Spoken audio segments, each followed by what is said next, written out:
No regrets. Welcome. We're here. We're live. This is it. Hello? Hello. We're live? Oh, we're live already? Hello? This is shit. it. I'm on the screen.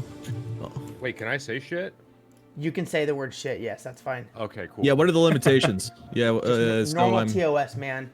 Welcome, boys. We are here. Nuts, no butts. Yeah, exactly. Welcome to probably the biggest episode of PUGCast to date. I say that every single week because it's true. Because it's true. Yeah, it's probably true, yeah. This week we are joined by 4 very special guests. We have in the top middle we have Burningrob. Bottom left we have DigitalBob. Bottom center we have BigHeroSixy, and then bottom right we have JimBob Jr. All very strapping, beautiful young lads. And it's you guys time for to coming. talk about World of Warcraft and Final Fantasy 14 and just enjoy friendship, boys. Just enjoy friendship. Enjoy friendship. Yes, sir. So Yes, sir. We usually start off the podcast here with the question of how did each and every single one of you get into WoW? And we can do it in whatever order you guys want. Yep. But yeah, that's just how we started off. How'd you guys get into WoW? Rob's at the top. I think Rob, then we can go through maybe. Is that okay? yeah, that sounds good. Yeah, whatever. Yeah. So I used to play a lot of Diablo and things like that. And I was in high school, and my friend Joe Mosier said, "Hey, I got into beta for the new Blizzard game." And I'm dating myself because you can figure out how old I am now. This is like my senior year in high school. He says, "Dude, I got into the beta for the new Blizzard game. You should come over after school and try it out." And so we went, and I played on the WoW vanilla beta in my friend That's Joe sick. Mosier's basement. And I played a wizard, and you could permanently turn invisible. Oh, shit. That's pretty Then they sick. changed the name to mage. And then, yeah. And it was awesome. Wizard. And I didn't want to play any other game ever. And now you're here, Were, man. were you able to take screenshots? Does he have any screenshots from back then? I'm sure that he does, yeah. I still keep in contact with him. But there are definitely some beta screenshots. And then I ended up going back home to my stepdad and raving about it. He goes, "But it's not going to be like EverQuest, right?" And I'm like, "Oh no! All the guys who no. made it played EverQuest No and way. they hated it." No, I've been assalted. I'm hurt. Yeah. Yeah, we can talk about EverQuest tonight. I know Sixy was big on EverQuest. And so I went home to my stepdad, who's a network engineer, and I told him all about it. And by the time that the game fully released, we had 3 computers in the house that were capable of playing it, and we just never looked back. That's awesome, man. Nice. So I wish I could have played WoW with my family. They just made fun of me. no, you don't. You really don't. Loot drama Probably goes true. IRL. Sounds like a bad idea to me. I put them all in the backpack and just carried them. Yeah, Is what it turned into. that makes sense. Having to walk downstairs and chew out your stepdad. Dude, why are you even wearing that item? Why did you roll on this? Yeah, dude. I tried to get my brother into it, and he was just like, "This is dumb. I'm gonna play GTA." It's like, damn, man, we could have bonded. Now he lurks and watches my stream, and I just take subtle jabs at him every once in a while. He doesn't say anything, but I know he hears. He me. knows. Yeah. Yeah.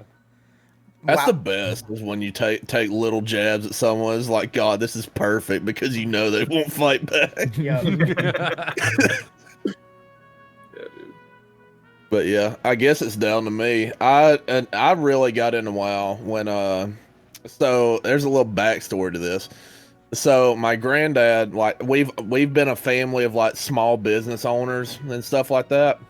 And what my granddad would do in his spare time is build computers and stuff like that. And he was really big into RTS games like StarCraft, Warcraft 3, all those games.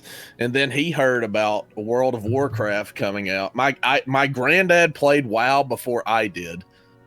That's so sick. So my granddad played original WoW. He played actual classic. And this he actually got all the way to 60 and he raided Nax on a human paladin. Nice. Damn.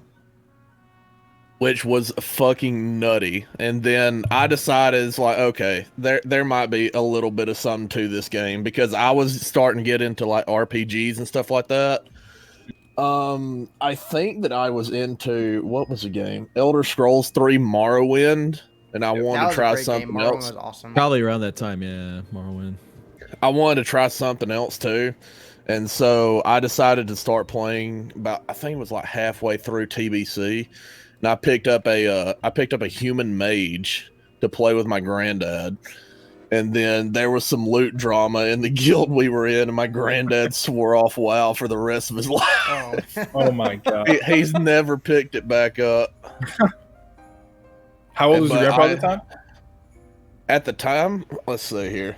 I don't know at the time. I'm not good at math. He's 81 now. Oh, So- Or no, he'll be 81 this year. He's 80 now. so he was like in his mid 60s whenever WoW came out. Yeah. Damn. Good for him. The only games my dad plays are like Ace Combat and like racing games like Gran Turismo. That's all he plays. Oh, my dad hates games. The only games that I could get him to play were like Cabela's Big Game Hunter. Hell yeah, hell yeah, brother. Nice. I mean, Yeah. I've played Deer Hunter on stream before. Like, Yeah. those games are fun, dude. Yeah. I'm good about those. I'm gonna lie to you, I would. That does look fun. I mean, how do you? I didn't even know you could play it on stream. I thought it was just the one in the arcade. Oh well. Oh Well, no, I mean, there's they have like PC versions and stuff. Like they're Oh, really yeah. innovative now.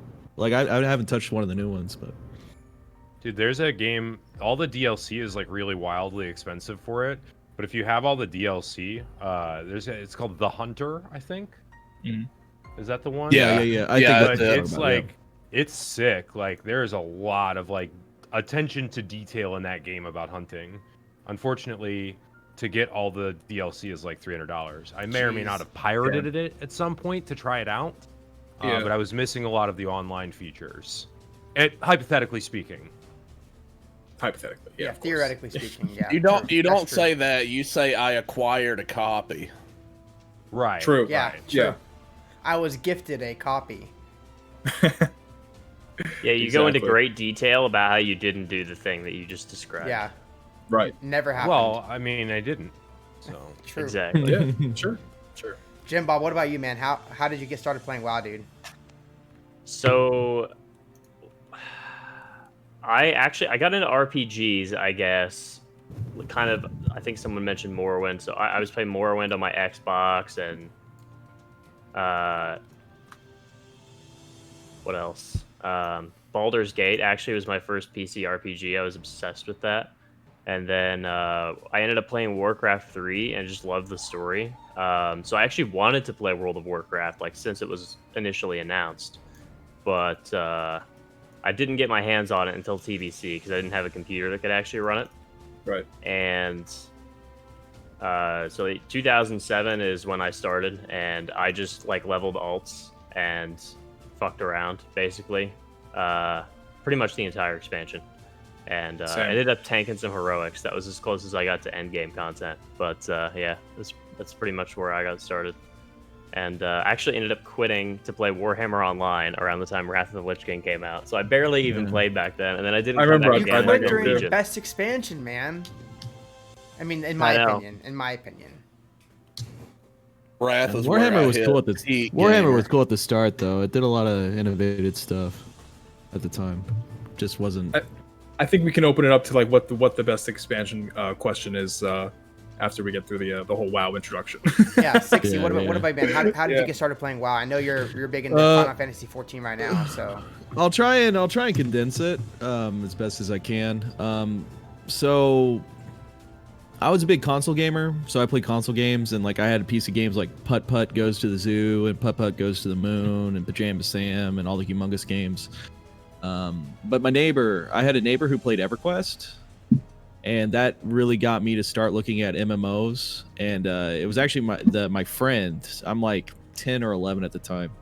My neighbor's dad played EverQuest, and I looked at it, I was like, that looks really cool. There's like halflings and stuff running around, and blah blah blah blah. Fantasy game, really cool sound effects. And I eventually begged my mom for me to get internet. So I actually started with EQ. And EverQuest, the only reason I tried WoW was because my guild was going to play World of Warcraft. That was the only reason. Because like I played other Blizzard games, like I played Diablo, and I played stuff like that. But the only reason I really tried WoW was I went with my guild over to play, and I was in the open beta. I got like an open beta invite. Like it's open beta, but like they had you still had to get like a key. You could get in like a day earlier, so I had like 3 days to try. My first WoW character was a human paladin. Human paladin of all things. Doing SFan proud, I guess. But after that, I made a night elf rogue. I leveled all the way to 60, and then I had guild drama about halfway through classic back in the day, and I re-rolled the horde, and I made a troll priest, and that's the character I still have on my WoW account, along with a warrior that has a whirlwind axe and other cool things. Yeah, so I have that transmog, all the whirlwind weapons and stuff. But yeah, that's kind of like my history. I was like 12 going from EQ to Warcraft, and like it wasn't my first MMO, so like I took to it pretty fast because like some of the EQ things were more punishing over time, because like you lost experience and stuff. You had like death penalties, right? If you die, you lose XP or things like that. You lost XP. You had to go find your corpse to get your items back. Your items could rot and be lost forever. So it was very punishing. That's scary. Yeah, no, I cried the first time I died. I'm also like 10, mind you, but I cried because like I had all my fucking gear. I can't get my corpse. How am I gonna get it? But you know, it's like it was a big deal. So, yeah. And I wish I still had my original WoW account. So what happened to the first one? So back in the day, there used to be, I don't know how many of y'all remember the 2-factor authentication, and there was a physical one, and there was a physical one, and then the early days of the mobile app one, and so I put 2-factor authentication on my account, and it went to the phone. Now back in the day, it would save to the phone and not the account within the app. So when I sold my phone and I got a new phone, I went to go like redo the app. I had to have my old phone, and then so I couldn't get back into my. You have to have like the backup code in order to bring it over. Oh my gosh, man! So I had to have my old phone if I wanted to get back in my account, and I couldn't send in like any information in order for them to retrieve my account because I made it when I was a kid and I didn't have any government ID. Yeah. That is awful. That sucks. It's still out there, man. Account it still exists. True. Probably. In the nether. Just no one can get to it. That's like my first EQ account. I don't know what happened to that because it was under the name of like my pseudo dad at the time, and like I don't have any means of getting that back ever. So like, it's just how it goes. Yeah, I still have my shotgun. No, my little brother has my original WoW account because whenever we were kids, my mom didn't want to pay for 2 WoW subs. We only had one. We only had one computer in the family. Like it was a computer in the living room. Family computer. The family computer. Yep. And so she didn't want to pay for 2 WoW subs, so we shared an account. And when I got a job, I just decided to I just transferred all my characters off of the account and kept gaming. So that was a great day because having to like go into my brother's and be like, hey, like you need to get off. Like I got raid in 30 minutes, like because if you log on when someone else is logged in, it kicks them out. And so I try always to be courteous about it because if I did, he would always freak out and start some sort of fight. So it was rough times, man. Rough times. And I feel weird still have I had like my original. I feel weird because I had like my own PC, so I feel like I was spoiled. Like I went from like a 95 up. But I guess I really like lucked out with that, but it took me forever to get internet. Like other people got internet before me. So that was a weird struggle. Like the internet's a big deal, Mom. We need the internet. It's the future. Yeah. It's like I'm going into school. I need the help. Yeah. Yeah, I'm hearing all you guys' stories, and I'm just realizing more and more how like absolutely spoiled fucking rotten I was. Not in a lot of ways, no, but like in the video game sense, yes, because my stepdad was a network engineer, so we always had computers in the house, so we always had high-speed internet because he had to have it. But also, both him and my mom are like big-time gamers. So like my mom used to run an eBay account that was a power seller eBay account, buying and selling used in classic video games on eBay. So there was shit. constant influx of like really cool Mom's a Chad. old Games shit coming or in, new games shit. going out. Yeah.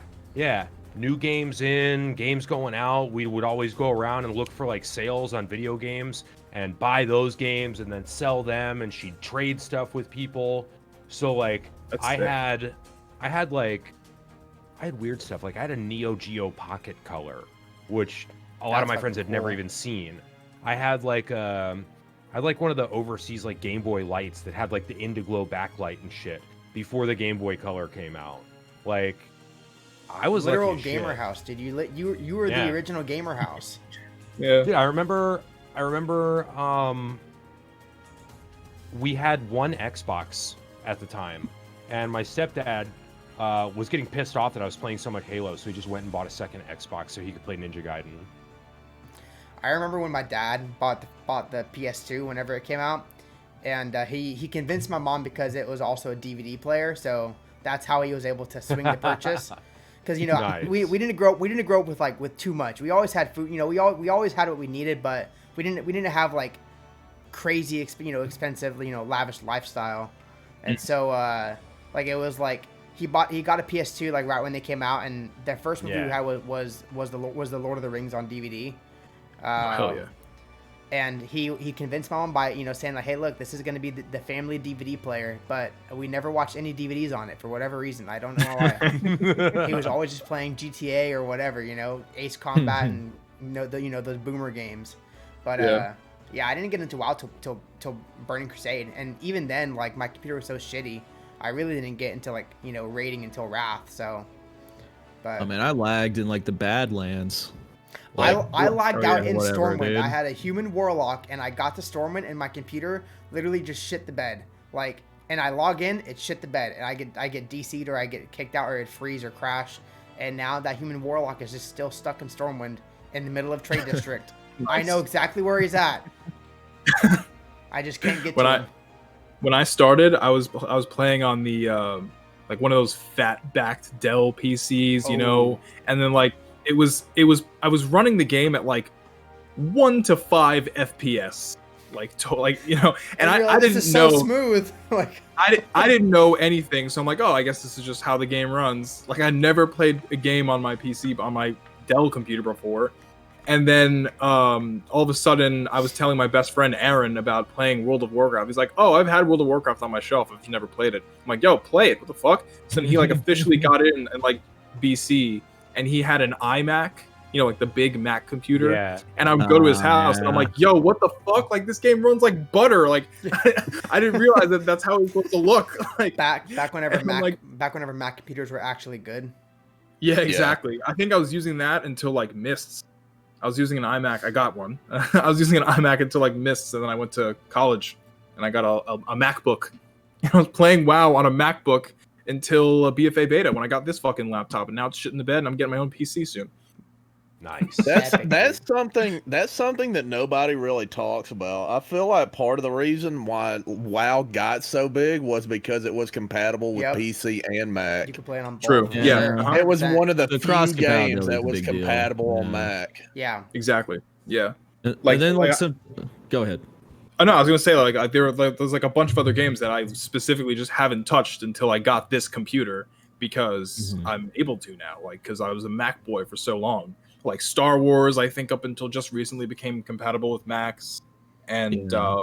Guild Wars 2 when it first came out. I didn't get to play it right away. But yeah, we were gonna say 60. I was gonna say like the compatibility usually has to wait a while. Like the orange box, I don't know if like you had to wait on the orange box on Steam. That was like TF2 and all those other things like Half-Life 2. Mm-hmm.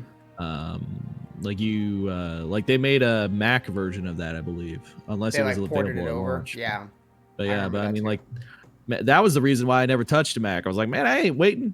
What you mean? They're like, no, sir. Yeah. I want the game now.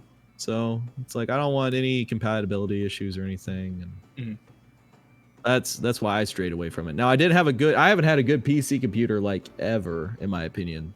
I've always been budget cards. I'm still on a budget card, so hopefully one day I actually have a 2080 or a 3080 or whatever, and I actually experience whatever light speed hyper drift flux capacitor machine, you know. I always This is the first time in my life where I've had a decent computer. My Same. the first computer. Okay, let me tell you how big of a piece of shit this first computer I had was. So, on TBC, they have the list of like system requirements and stuff like that, and the operating system that I use on that computer wasn't even on the box. It was running Windows ME Millennium Wow. Edition to protect against Y2K. Yeah. Wow. Man. Listen, Y2K is That- a real thing, man. brother. It's coming back again.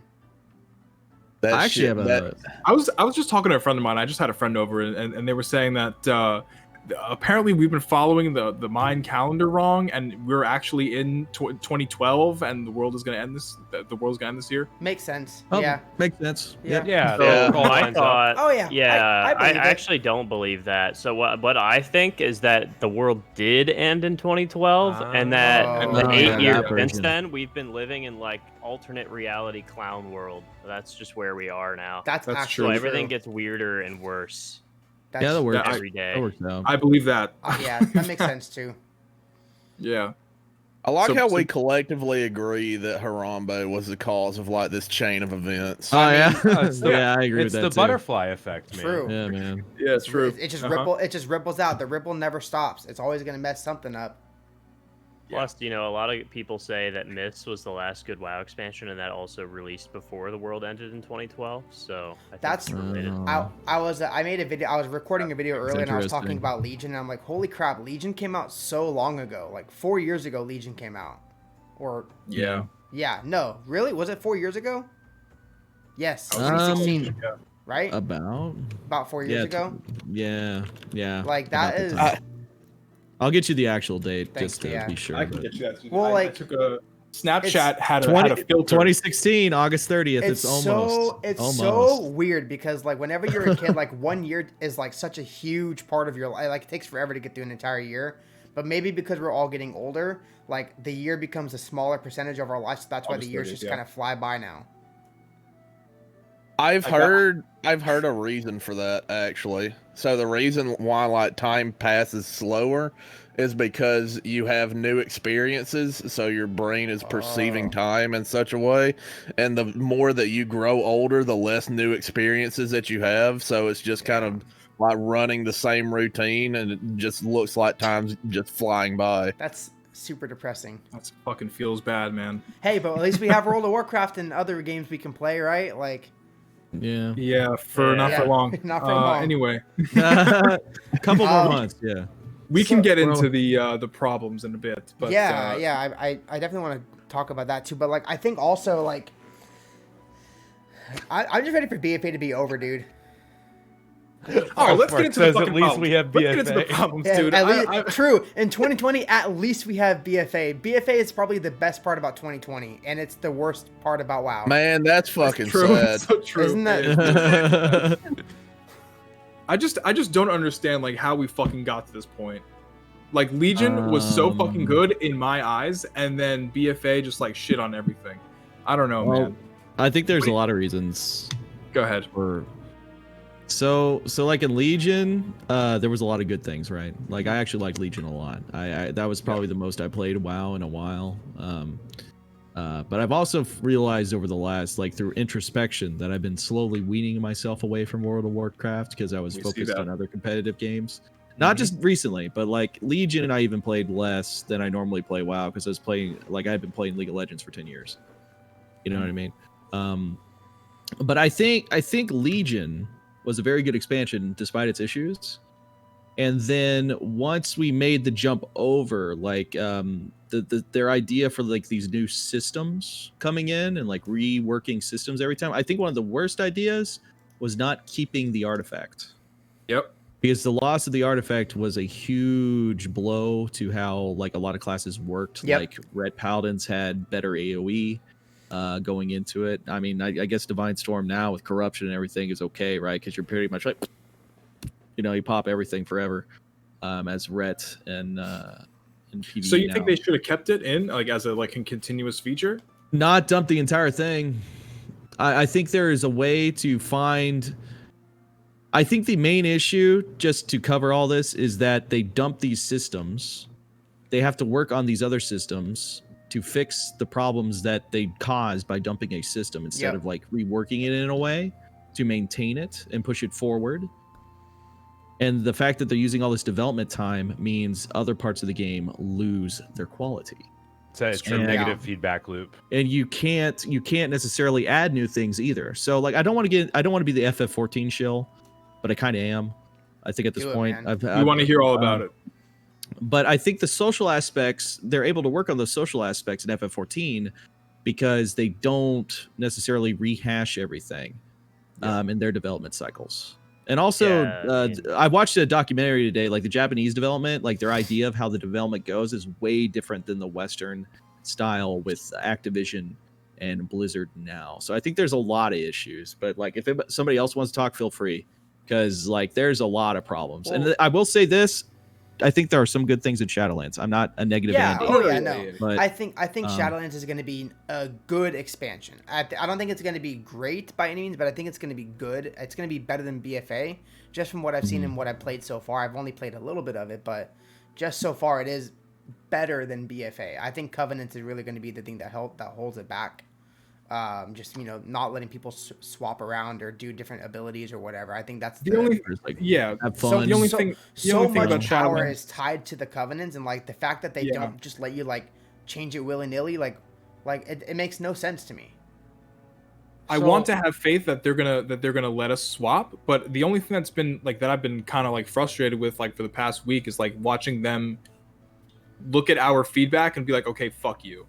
We're gonna do this anyway. But it's been that way for so long. That way forever. Yeah, it's always been that way. It's just like at the beginning of beta when they're like being so like communicative with us and like actually trying to listen, and they come out and do this shit with the Covenant bonuses in the dungeons. It's just like the meme on Twitter. It's like when you have an abusive relationship. I don't know if any of you guys have ever been in an abusive relationship, right? Yeah. But what inevitably happens in an abusive relationship is you break up or you split apart or whatever. And it's like, oh, baby, please take me back. I fixed myself. I'll be better. I'll be better. And you get in. Every and year at BlizzCon. 3 days later, they're doing the same shit.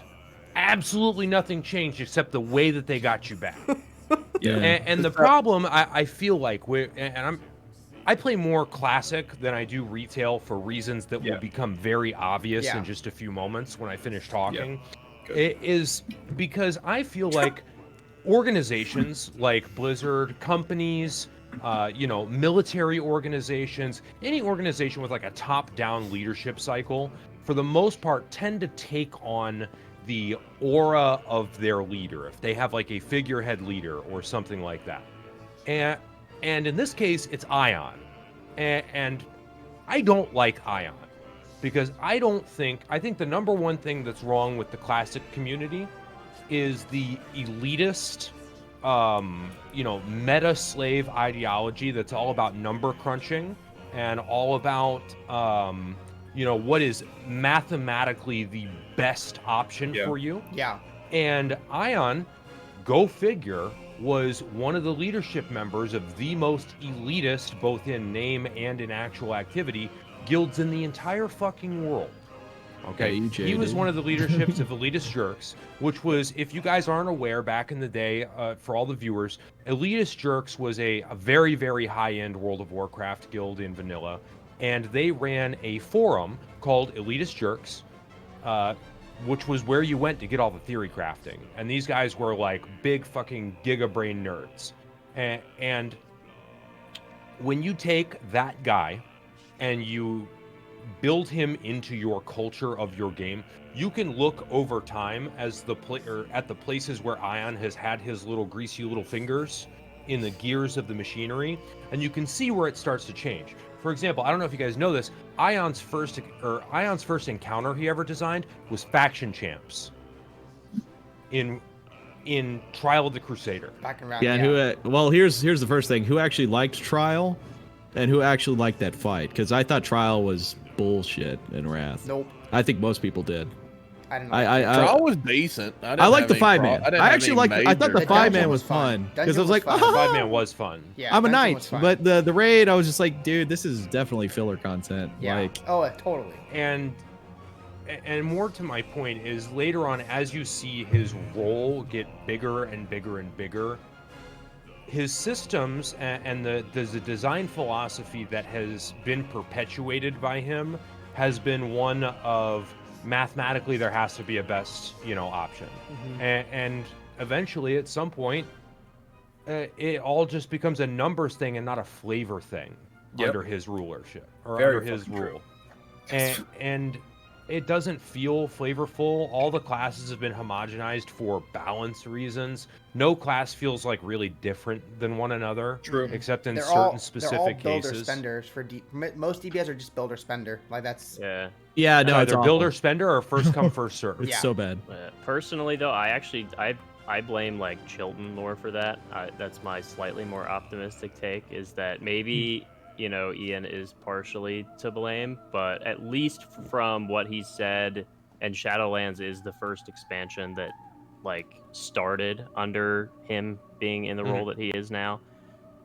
So it seems like maybe at least he at least played the game. I don't know if Chilton really ever did. yeah. I mean, do you think that these high level executives have the time to like really they may have like a couple hours to like play while they're at work or while they're to stick around, but I don't think that they have like the free time and at To their give you own an house idea, to, like and this is I want to say this. this. I want to say Yeah. this right now while we're on this topic. I watched the No Clip documentary today. For those that don't know, it's a channel that does like game news, game history, video content. So I watched how FF14 was rebuilt from the ground up after its awful 1.0 launch, and how they basically did an entire relaunch of the game in 2 months. But here's what I learned. Yoshi P is the new director, and he's been the director since Realm Reborn, and he's pretty much re-energized that game, and it's only gotten better. But here's what I learned about how they do subscriptions for employees and people who play the game. Most of the devs play the game. They play it at a high level because Yoshi P himself, the director, is an orange parser as a black mage. And if they play the game, they have to pay for a subscription. They don't get a free sub. So they actively support their own game. Good. And they care Yeah, about it. I agree with that. I think that's hugely different than like the culture at Blizzard. Well, Because Blizzard, you get speaking the from honor points and Blizzard's you can end of buy it, coffee. most of them don't even play their own game. I can tell you right now, some of the people at Blizzard play FF14 and they don't even touch WoW. Yeah, it's true. Well, that's Because we part know of, that's people have part done of the that. reason why FF14 1.0 was such a big steaming piece of shit, was because like nobody had played an MMO that had designed. That was another Final game, Fantasy exactly. 14 Exactly, 1.0. yeah. Like Yoshi P got in there. It's like, okay, how many of y'all have played WoW? And nobody like spoke up and it's like, okay, first off, like, we need to get you some experience in this genre before we go back and start fixing this game. Like Yoshi was an old UO player. He played Ultima Online. Like he played EQ as well. Like he was asking around for like, where's EverQuest? Do you have EverQuest here? Like he was actively trying to learn more about other MMOs. And he brought that to his development team.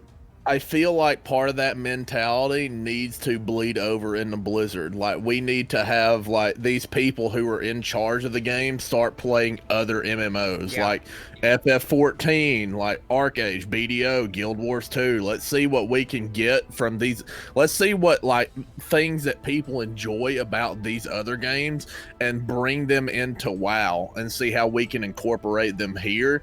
And then hopefully we can like get people to have fun beyond the baseline robotic sense of, what did he say? Repeating content beyond an expected reward or something like that. That's how Ian measures fun. I don't know.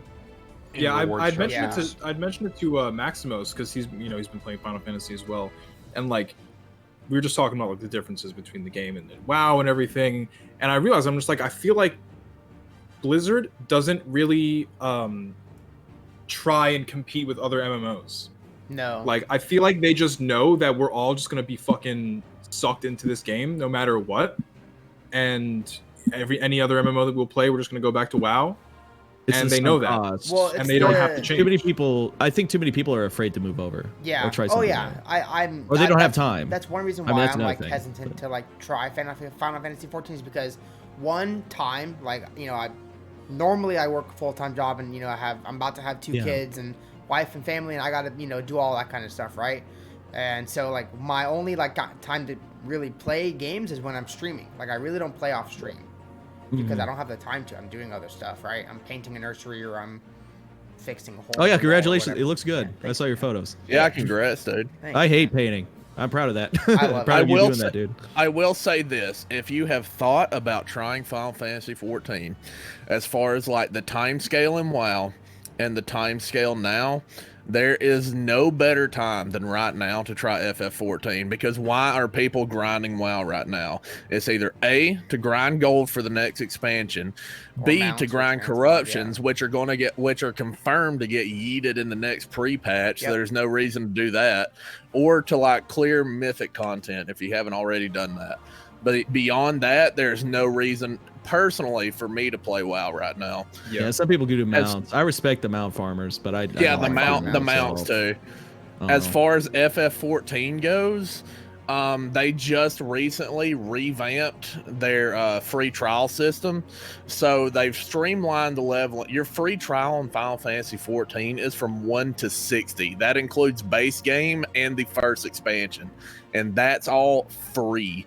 And they've most recently streamlined the base game leveling, which is seen by many, like the base game and then the post patch for the base game are seen as like the hardest leveling experience. And they've recently gone back and like they've trimmed the fat on some of these quests so that you're able to get through it quicker and you're able to get to the expansions like a lot faster.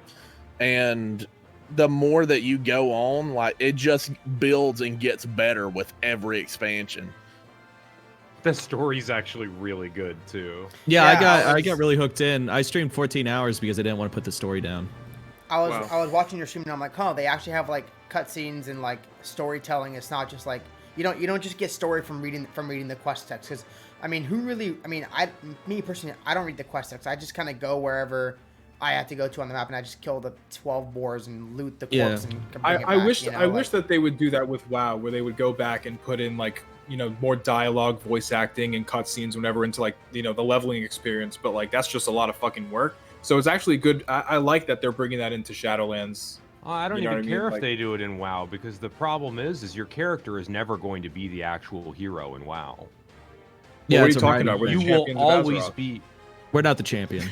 We're not the champions. We're It not. will We have always the be. title. We have the title champion of Azeroth, but when you go into the actual story, you're always a second fiddle. bystander. Yeah. You're Yeah, no, when have, you you as actually the have player- no impact. When have you, as the player, actually killed a major character in the story? The last Right, one. but then that leads Shit. into like why would they even bother calling us that, or like holding us to like such high regard, like in like cutscenes and shit like that? Like what's the Because they want to they want to make you feel good. special, so that Yeah. you feel Because if they like didn't, you you'd have an quit. investment. Yeah, I guess you're right.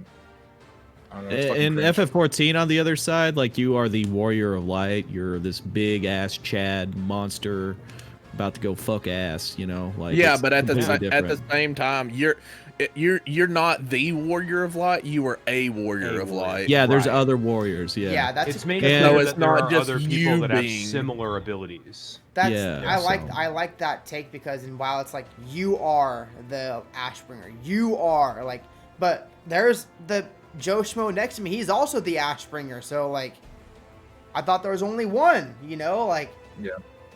Yeah, I feel like Yeah. I have an unpopular opinion on this, which Go ahead. and I can enjoy the story in Final Fantasy, but I actually think like I would prefer that just be like a different game that wasn't an MMO. Because for me, like I don't really like mixing the two. I just respect that. conditioned by WoW to like every time I see a cutscene, I want it to be gone. I want an add-on that skips it for me. Like I don't care about story in terms of like the objectives that I normally get invested in an MMO. But Yeah. I'm playing through Final Fantasy, and like doing that feels bad because like it is a good story. but at the same time, when you get to the post patch, you have like no character progression while you're progressing through the post patch. That doesn't feel very good because the only thing you're progressing through is the story, and I'm like, well, I just want to. Post patches are the like main weak point, I would say, in Final Fantasy yeah, of 14. course. Because for those of y'all who don't know how it works, the post patches are essentially they're nothing but story content, either wrapping up they're in between like wrapping up the whatever expansion that you're in and setting up for the next expansion. Yeah, and it does work like that from a storytelling perspective. Works really well. It's just like it clashes with like my other objectives when I'm playing the game, and it's like a weird thing where I feel like conflicted when I'm trying to play the game like one way or another way. Like something about it just doesn't like mesh right for me. But then like my preference too is actually more in the opposite direction of you being an important character, I guess. Like if you think about like classic WoW, like what kind of like quests were you doing, or like were you ever anywhere even near like the hero? Like no, like you were just Not at all. You were helping out were on an random adventurer. bullshit. Right. Like I would prefer an MMO where really you're basically just like an adventurer and you're not so significant to like Yeah, but the fate that- of that's the how it's world changed, every right? 2 years. Right. So That's what I was- changed in WoW, but like I prefer that too in WoW, 100%. Like I prefer just being the random Joe Schmo. Yeah. Like, all right, we killed Onyxia, Pog, you know. But Yep. it's Yeah. That's what I was. But I That's what I was also like hoping if for. I'm gonna be that, I also don't want to be given like these long like story sequences where I basically have to follow the hero around. Like Exactly, I want one or the Yeah. other, right? Like Yeah, I don't yeah, want to yeah. sit there and beat Nazoth the Corruptor and then have the fucking handsome ass dragon dude come in with the dagger and like actually take care of shit. True. Well, what the fuck did I just do? Yeah. Yeah. True. yeah. Well, yeah, that's kind of like how the expansion ended anyway. It's like we fought Nazoth, and it's like we are the ones who's supposed to take him down, and we didn't even take him down. Like some like random laser beam from Magni took him down. You know, like It wasn't like And, the like, bro, kid you of the coulda raid done this boss the from whole first time? yeah, game like did it. why didn't you just shoot him down like right away? Like oh, I'll he's just share there. something pew, real pew. quick. So, Yeah. Yeah. Mr. GM, a friend of ours. Fuck, hold on. He got a letter from Blizzard. Okay, for some reason when I try and click pictures, sometimes it just craps out on my computer because my computer's talk shit. He got like a letter from Blizzard, like saying thanks for taking part in the press something thing, you know, Like whatever a that just summit or happened. The whatever. interviews went for Shadowlands, yeah. Exactly, Yeah. the interviews with Right, Shadowlands. yeah. So like they sent him a letter like saying thank you and everything, and there's like a little excerpt here that I want to just like laugh about collectively. It says the journey into the Shadowlands will be full of new challenges, meaningful choices, and epic adventures, and we can't wait to get into the hands of our players. It's like I feel like they try and They're market. trolling us. They're trolling us. They're trying to market the game to like make us think, oh, they're gonna do it better. They're gonna give us meaningful experiences. They know they've learned. They've listened to our feedback, and then they go and be like, no, just kidding. It's gonna be the same fucking thing as BFA. Like I just don't That's- Do they understand. know? Mm, Do they know That- that some of us actually played this game already? I don't think so.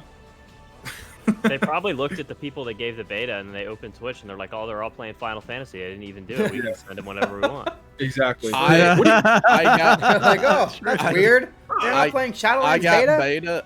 I got Shadowlands beta fairly early in the cycle. I think I got beta on like third wave or something like that.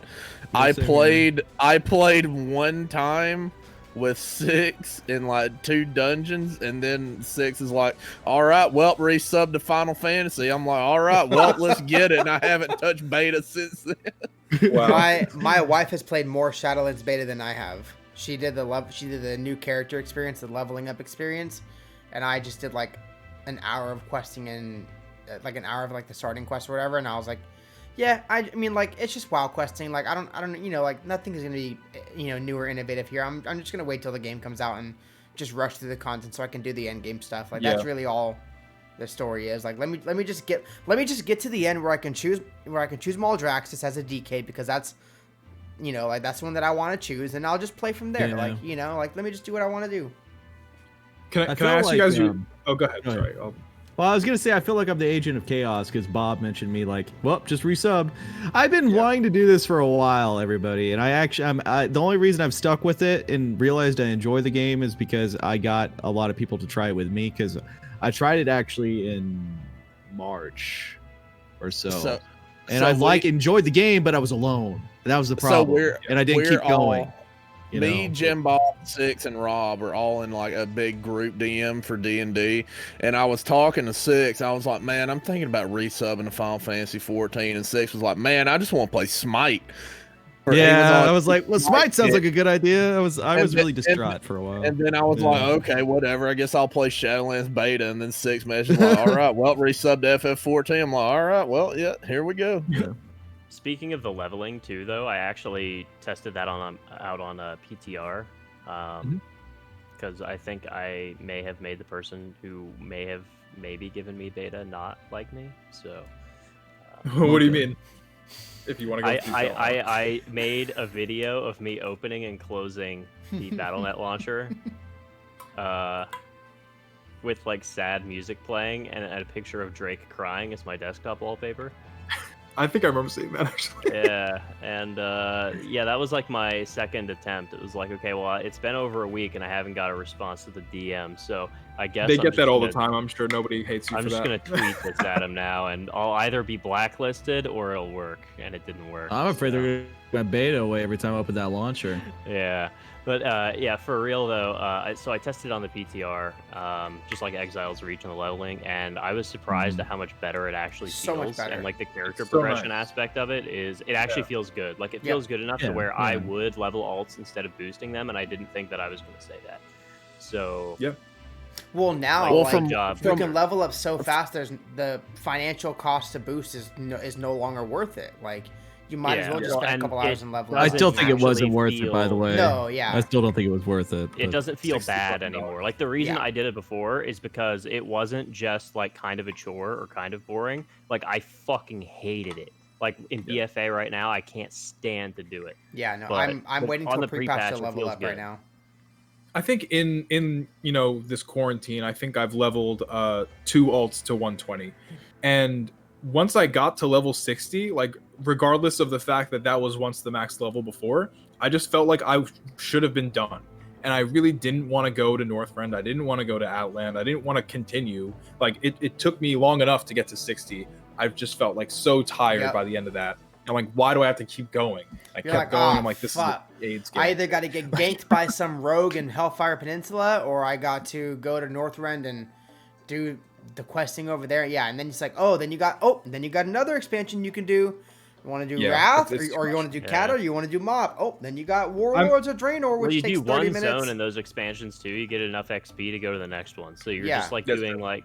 Yeah, I think I did like Jade Forest when I leveled. And then you're on to the next one. Then you're on to the next one. Yeah, I was already past the cap. And I was I'm pretty happy about the changes though. Like, it's good that like they're making it more friendly to new players like that are trying to like familiarize themselves. So much better. If I was a new player and I tried leveling in BFA, I would just quit the game. I'd be like, why does anyone play this?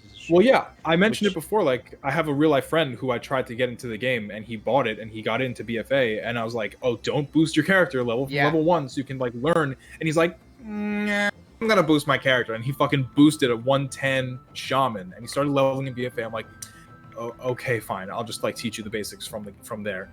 And he just like didn't even get to 120. He stopped playing.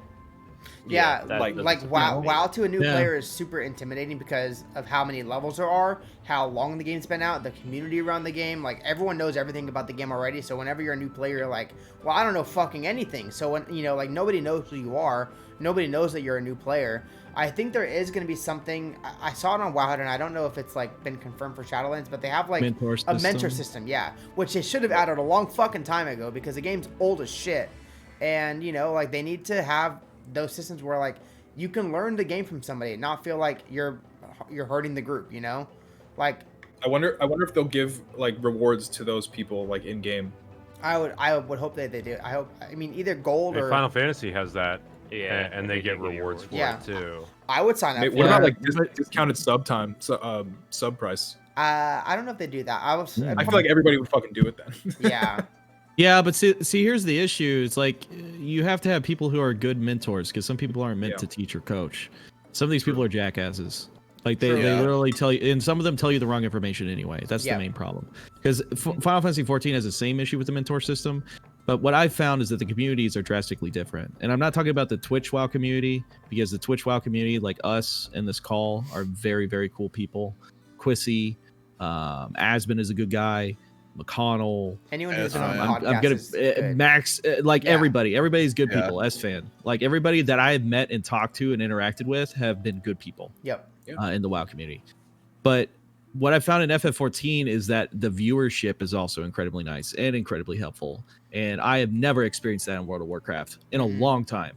Not since like vanilla. Literally all trade chat is now is like want looking to sell this run or 5 Massive Vision or AOTC or like now it's all literally just like, okay, like there's I feel like that there's or it's like a guild who's just starting up and they're trying to invite new players, but it's like the really... meta of WoW has shifted between like being good at something to like being a good all-around player to, okay, let's become really good at this one very hyper specific thing, and then we sell this to other people to make gold to get carried in the other parts of the game that we're not good at. Yep. I think that's silly. What happened to be an all-around player that like excels at everything? Yeah, I don't even know. The covenants are one reason why you can't do that anymore. Yeah. Yep. Like some Sorry, people JimBob, might go do ahead. that, but I think like it really the community of the game has turned more into like the world's largest like Dunning-Kruger simulation. It's like the world's people could write largest papers big on dick it. simulator. Well, it's that in League of Legends is like that too, but like sometimes I think WoW is worse, but I don't know. Maximus actually put it in a really good way. I've been watching him playing, Classic and Final Fantasy, where like every time he's playing Final Fantasy, like the chat is just like so nice and helpful. He doesn't know what the fuck he's doing. He just started playing, and like he's getting help through the chat. And he said that he wouldn't even keep playing if it wasn't for like the chat like coming in and being like extremely helpful. Yeah. And he's saying that like people like he'll play WoW and like he'll make one bad decision, the entire chat will be like, "What the fuck? Kick W, what a noob, loser, whatever." Pretty And then much. if you do something wrong in Final Fantasy, like, "Oh, like no, you have to do like this, whatever." They'll be like, No, "Nah." they laugh at me. No, Listen. but it's a good fun. It's different. It's good. It's the banter bullying. It's not Dude, like I literally am It's a different it's game. laughing with you instead of laughing at you. It's Whenever different. I play a WoW on stream, I just get made fun of for being bald. Like it's fucked up, man. Like they don't even, my gameplay is so bad. I think they that don't got even wanna- normalized because of Asmon. I really feel bad for Asmon having to deal with that every day. Like, Well, it's funny. I feel like I get like a similar thing from you guys, but like a different facet of it, right? Because people will come into my channel, and I feel bad for these viewers because a lot of the streamers are like this, where they'll like a viewer will come in and ask a question, and they'll like tear them down. Like, how could you ask such a stupid what do fucking you question? mean? it's so dumb. But they Yeah, come into my horrible. channel and like they'll ask a question. I'll give them like an honest, thought out answer, and I'll say, "But hey, don't take my word for it. There's this resource you can look at. This resource, Try this, et try cetera, that, et see what cetera." you like. But and I'll also tell people like, "Hey, don't let somebody else dictate your enjoyment of the game either. Yep. Like just Yeah. because I told you that this is the way that I would do it does not mean that that is the way that you have to do it." And then like people will be like, "Whoa, wow, thank you. Oh, you you weren't, know, I can just you like weren't like a have piece fun? of shit to me. Thanks." I feel like I have a And I'm like, story "Wow, kind who of, fucking beat you up?" kind of adjacent to this. So I'm almost guilty of doing something like this, but it wasn't a viewer. It was someone that I was in a pug with in the game that asked me the dumbest question anyone has ever asked me, I think in World of Warcraft. So I was in a Mythic Nyalotha pug. And Oh, wow. another demon hunter whispered me and asked me, "What is infinite stars?" And then I Oh, told shit. him a corruption. How'd he get in that pug? And then he I don't whispered know. me again, and he asked, "Where do I get it?" You're like, I don't fucking know. It's random for everybody, dude. At that point, I just kind of said like Google corruption vendor rotation, and you'll figure it out. And then I was like, how did It's he get in the pug? in- And then I was in like, that wait, I Do you got have in his the pug. name? They're not looking at anything. That's why I'm here, dude. Did you look up this guy and see what his clear rate was? Like on what bosses he's cleared? Because if he's cleared like heroic, I'm literally just astounded because now I feel like the defense of me like saying mythic. Oh yeah, mythic at the start of a tier. It's actually kind of difficult, man.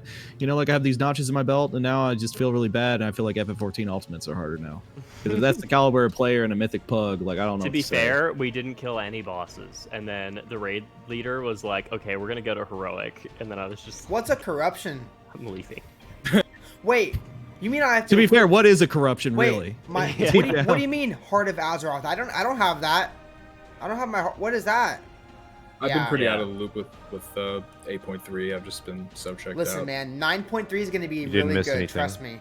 Yeah. 9.3 Yeah, is I'm going to be the sorry. best. If that was you in my group, I apologize. It was I had probably more me, yeah. fun. I had more fun in 8.3 with the boys because we like drank during our mythic keys, and I think that was the only reason I enjoyed retail. That sounds fun as fuck. Like that was the only Yeah, reason. I Yeah, remember- that'd be way more fun. I remember we were raiding kind of regularly with Tyrion and like all the boys Yeah. in Discord and everything. But like I don't know, like I just like kind of lost motivation because like for me, like WoW, like it's all about like gear. I want to look good. I want to like be a Chad, right? And the gear just like isn't like appealing to me, and like I just didn't Yeah. care, and like I don't fucking care about corruption. Like it just Yep. nothing seemed meaningful to me, so I just like stopped playing BFA in general, and I started This playing is- more classic. I That guess. is a very good point, Adam. That is a very good point. You know why? Yeah.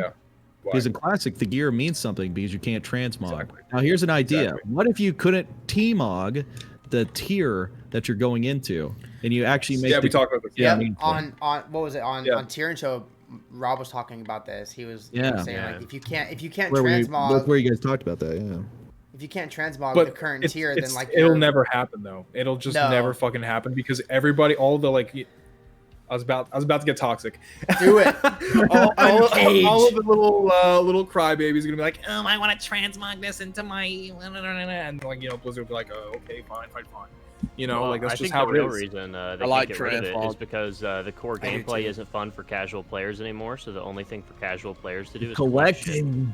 Yeah, it's That- awful. Not Okay, that that's bad that that, you hurts. can't Collecting's a collect good stuff. thing. I It's just collect like- stuff, and that hurts my feelings.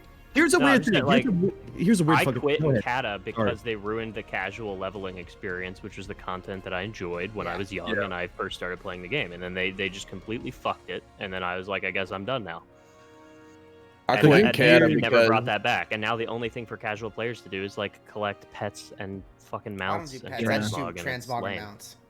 I Here's the quit Kata weird because thing. everybody was moving over to PvP, and I was a big PvE person. I was like, you Yeah. either need to figure out where your like I went fucking off for a 14-year-old dude.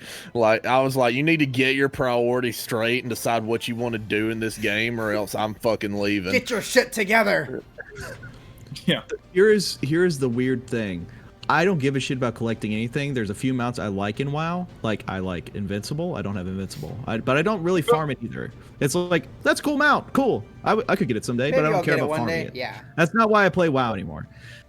I think there's a lot of reasons for this, but I look into FF14. I went sightseeing and doing jump puzzles. You know they have jump puzzles in that game where you have to like actually do platforming, and there's some cool stuff in there. There's a sightseeing log where you like explore the world and do random shit. I never thought I would like that stuff, but I do. I think it's cool. And I think the reason why is because you can play every class and profession and everything on one character. And it matters that your character matters so much. So it matters more to me when I can play this character and do all these other things. Because let me give you an idea. I mythic graded very seriously in World of Warcraft. That meant I applied and climbed up through like the tiers of mythic guilds, from like the the 20Ks to like the 2Ks to the top 500, top 100, whatever. That meant I had to keep applying and keep pushing myself to get higher with my parses. And like here's like who I rated with, here's what I did, blah blah blah blah. It's like sending in a job just re-rolled application. characters. I kept re-rolling characters. I didn't care. You're on that server? Fine. I'll re-roll right now. I'm not paying for a transfer. It takes me like 12 hours, depending on the expansion, to level to max. If you know how to speed level. I'm just going to do that. We'll get geared. Go. And I didn't have any attachment to any of my characters. The only characters that I will not delete are my classic characters. Because they have meaning. So I feel like I care about this extra collecting stuff because I actually care about the character I'm on. And I don't care about any of my WoW characters in like retail at all. They're just there.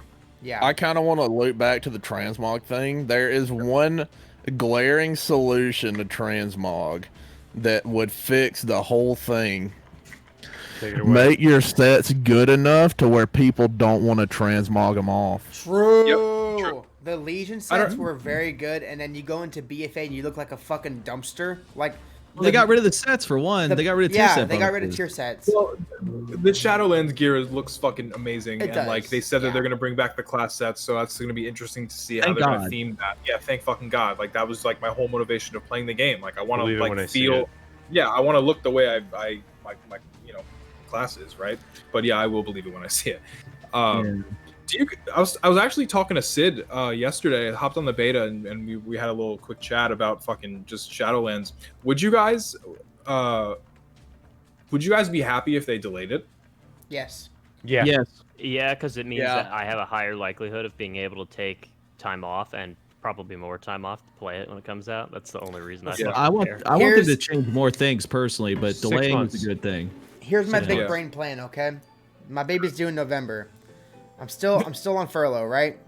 So Yep. hopefully I get called back to work in September. Baby's due late October, early November. Shadowlands releases. I have a month off of paid because of paternity leave. I get a month of paid paternity leave. So that's what I'm hoping that happens. Is I get a whole month off. Of course I'm gonna take care of the baby and all that stuff, right? Of course. But like, listen, I want to play some WoW. You know, listen.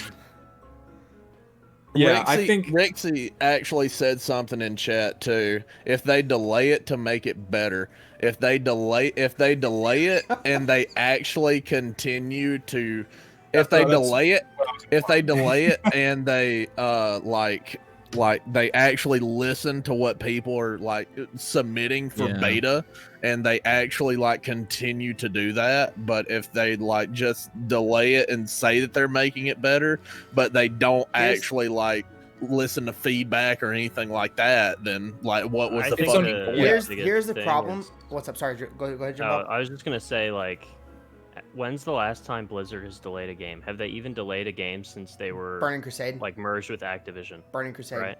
Like, Diablo I don't Immortal. think that their shareholders will like allow them to delay a game at this point. No, Especially well, not and- from one quarter to another. That's the Never problem gonna with fucking happen. pre-orders. that's Like what I was gonna say. They're not whenever gonna. They're never you doing to delay it. whenever Like, you offer a product for pre-order, you have to have a release date. Like you have to have a date of the deliverable. Like if someone's giving you money, you have to promise something in return. For most of the time. Right. I think if they didn't delay BFA, I don't think they're gonna delay anything. Because No. if you recall back in BFA, Warcraft beta, 3 a lot of people- Reforged. Oh yeah, that's true. And look how that turned a out lot too. of people, well, maybe not with WoW, I don't know, but like when we look at BFA beta compared to like Legion beta, like everybody was like, Blizzard, what's going on? This is bad. Like the consensus was Blizzard, this is fucking Mhm. bad. What are you doing? and they weren't communicating at all. No, not at all. Now they're at least communicating, But but like they're the not issue is taking that they action. do not listen even with the communication. Well, like I think it's So like I'm sure like they're like listening to the feedback because obviously they've made it known that they're listening, but they have so much red tape and hoops to jump through. I'm sure because of this stockholders and shareholders and Yeah, I think that's a executives, huge problem. they can't just get it done. They can't just do the shit because they have to ask for this person's approval and then that person's approval and then they have to go to their boss and then by the time it gets to their boss it gets construed and displayed in a different way and it gets fucked up. cool. What's cool about 14, and somebody could correct me if this is wrong, because some of my 14 viewers are in the chat right now. I believe Yoshi P has a board position, and that he is basically allowed to do whatever the fuck he wants. That's how I feel like Ian's is like Bobby Kotick's little simp cuck boy. Like, yes, Bobby Kotick, I will boost the sub numbers by 10% so you can go fly on another jet. Like that's All what I right. feel like. If No, we're no, good that's with that Jay level Allen of Brack insult, wearing a That- gimp suit. I can make a joke then, since we're gonna go to that level. Yeah. When we were talking about him measuring like fun as if they repeat the content more than Oh my like past the gosh, point of yeah. getting returns. That him like being obsessed with measuring like that. I'm just like, does this guy like measure his wife's vitals to try to determine if she's enjoying the sex or something? Oh, Like, God, you typed in that he in hooks, chat. Okay. he hooks her up. No, dude. he's like Ben Shapiro. The woman is only wet if she Oh, has like no. an issue. Oh no! I actually met Ian. He was a very nice man. I'm sure he Dr. is. Yeah, we're Yeah. just giving him shit, like obviously, but no, I actually do like respect him and what he does, and I personally think Well, that that's Shadowlands will keyword, be yeah, better true. because he's in the position that he's in. He Keyword. just has to get trolled, and honestly, Yeah. it better be a good expansion, or the internet is gonna rain down more shit on him than it Oh ever my. has. Well, and the before. thing That's is too. Oh, sorry. What's up, Adam? No, I mean, I was just gonna say, like, do you guys think that it will be like the final nail in the coffin for a lot of people if Shadowlands fucking bombs? And like, if so, like, how hard would it be to get the majority of the WoW players into something else? You know what I mean? So I have And then I was a gonna say insurance something else, I policy forgot. with stuff like this. I have like both politically and game wise, I have a burn it down sort of mentality, because I think that sometimes you need to completely tear something down and have the the user base or the player base or whatever so disenchanted with what's been going on for so long that they have to do something else. I hope that personally, I hate to say this, but I hope that Shadowlands is a major failure. So that we can And- realize what we need to do. So they can knock so many people out of whatever headspace that they're in, that they're so locked in here, and they start either looking for other things or other developers finally fucking pick it up and get us a competition. Yeah, I mean the potential risk I think for Shadowlands being a failure is I don't think that Activision or Blizzard, I don't think the game would actually survive and get better after that. I think that Activision would basically cut it as a priority because they make more money off of like Candy Crush. right, like all this other bullshit that they have now. So I don't think it's really that big of a concern. Like the only reason we even got Classic WoW is because it was too insignificant to them for them to think it was worth talking about in like an earnings call. Yeah. Because if it was significant enough, it would have been completely fucked up. Instead, it was like, well, it didn't get any resources because they didn't think it was important. So, I want to let somebody else go first, but I recently just talked about this because of that documentary. So if anybody else wants to go, feel free. But I've thought about this quite a bit. I don't think that there can be a final nail in the coffin because it's so hard to get WoW players into something else. Exactly. Well, the brand is so valuable in and of itself. They'll just cut the budget. They'll do what EA did to Warhammer, right? When they realized that they would have had to put more investment into the game to make it good, they did the opposite. They cut it down to a bare minimum to keep that shit going and just try to squeeze as much fucking cash out of it as they could. Yep. Like that's the strategy that they would employ. I feel like that's Exactly. that's what Blizzard is doing right now. Like they're trying to do just enough to get you to sub for the next year or the next 2 years until the next $60 expansion comes out. Oh my god! you know? If I get a 6 month sub right now, I get a mount. Whoa, amount, pause. I think there's a sunk cost fallacy. There's a lot of variables here.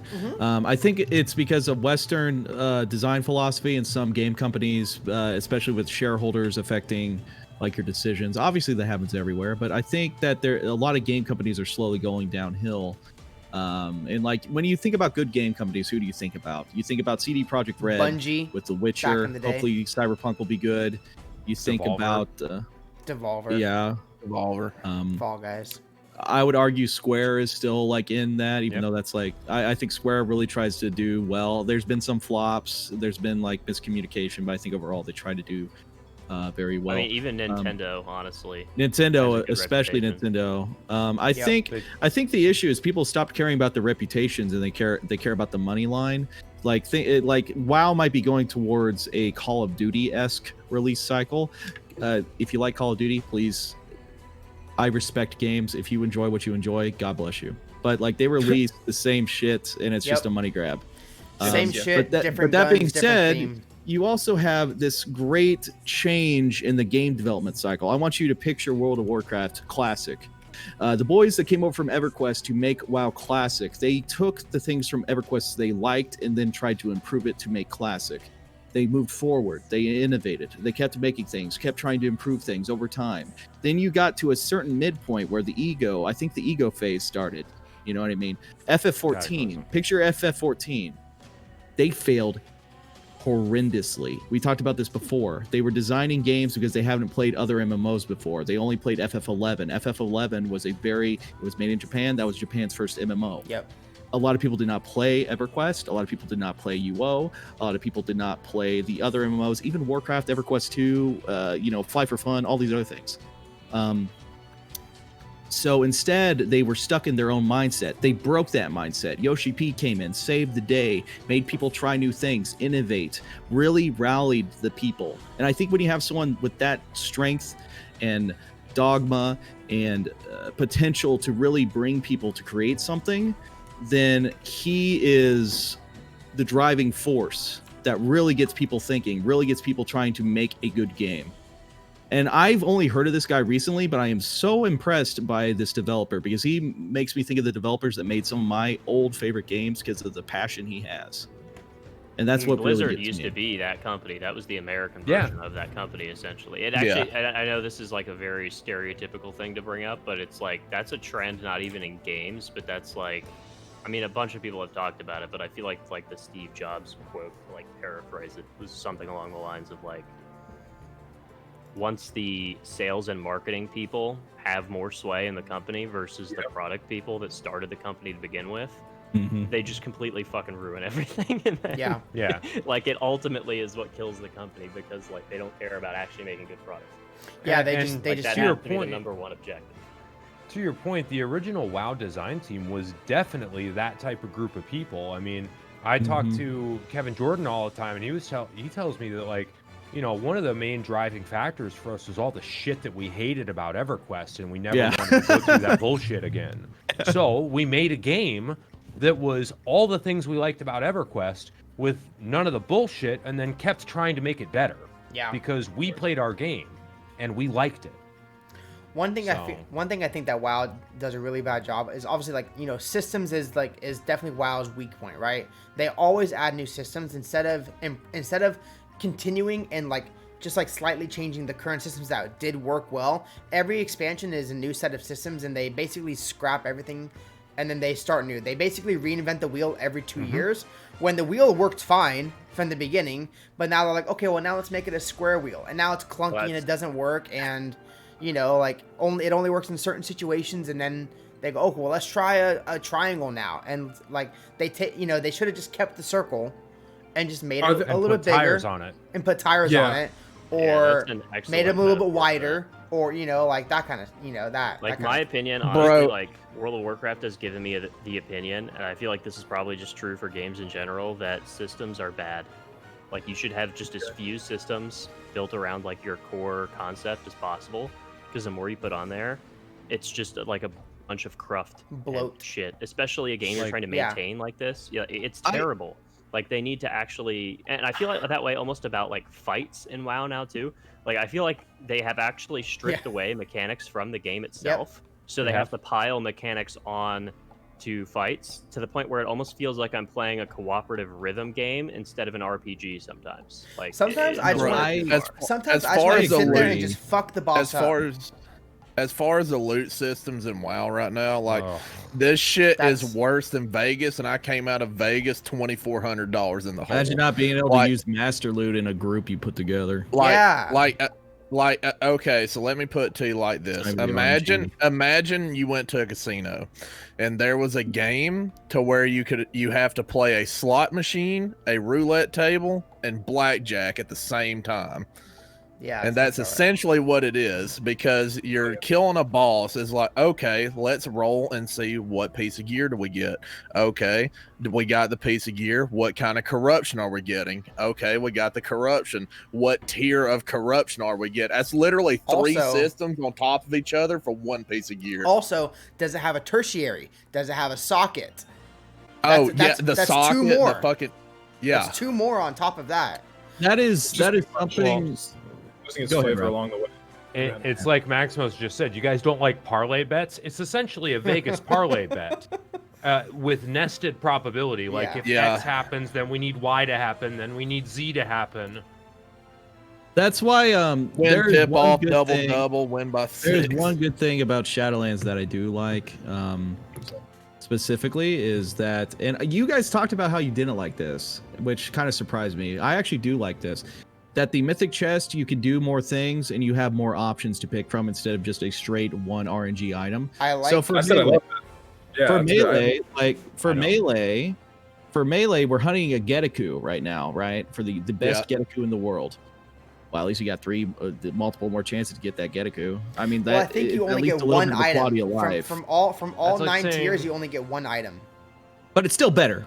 It's still better. It's like saying you're gonna It's shit still your better. pants every day, but I'll give you a roll of toilet paper every day too. Yeah, no, it's like at least I got the toilet paper. I mean, like that's like the toxic abusive relationship we got It's with an- WoW. it's It's an like, well, it's still a improvement. little bit better, but it's still abusive. It's an improvement, but she And- still Right. hits you. You know, Yeah. like I guess yeah. The downside is you can't farm like multiple chests concurrently Yeah. now. But I feel like the fact that there is less RNG in the system makes that like feel like less of a necessary thing. Because that's like why I was motivated to do that in the past, was because it was so unpredictable and I was so unlikely to get what I wanted that I needed multiple rolls, and I was throwing most of that gear away anyways when it was like midway through a patch. But at least with this, I feel like you have more control over it, and I feel like it probably will work out to your advantage, even though it might not seem like it on a surface level because it's less loot. yeah. So Well, it'll probably and be now worse at too- the very beginning of a patch and better as the patch progresses. Yeah. And then, sorry, I had like one more. Go, No, go you're for it. good. Go for it, brother. The other thing, I feel like how many people have like, 2,400 plus CR or whatever, and they're like grinding out keys. Yeah, I don't that's, really that know feels many bad. players like That's that. bad. People kind of tend to gravitate towards like one or the other. So I feel like that aspect of it doesn't impact very many people. I mean, I guess plus like you get extra options just for doing the raid now, and I think even if you don't do Mythic Plus, you still get an option if you do the raid. So it's kind of a buff. Yeah, for it's like PvP. rating Mythic Plus PvP. So like whatever Right. rating you get, or however many Mythic dungeons you do, or how many bosses you kill. So let me tie this into FF14 with the things like, obviously if you do a raid, like there's a random roll on a piece of gear, but even if you don't get gear throughout the raid, you still get Six will know what they're called. They're little fucking things.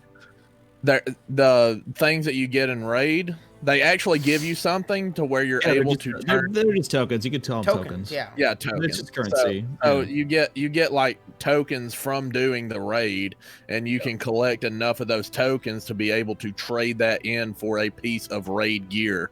So there's less RNG involved in it. So I want to touch on this really, really fast and expound on that.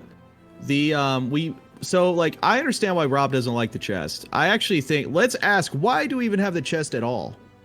Why don't we have a token system where we can actually get the things and be Or you just rewarded get in a another currency. way? You can just Agency. buy I whatever want you want. agency. I don't I want want to be more able. randomness. I want to be able to target things that I want to get. I want to do that. And honestly, dude, I hate this gambling shit. Like I don't mind the RNG on the loot drop, like if I kill the boss, but something I really appreciate about 14 is that the game does not like fuck you.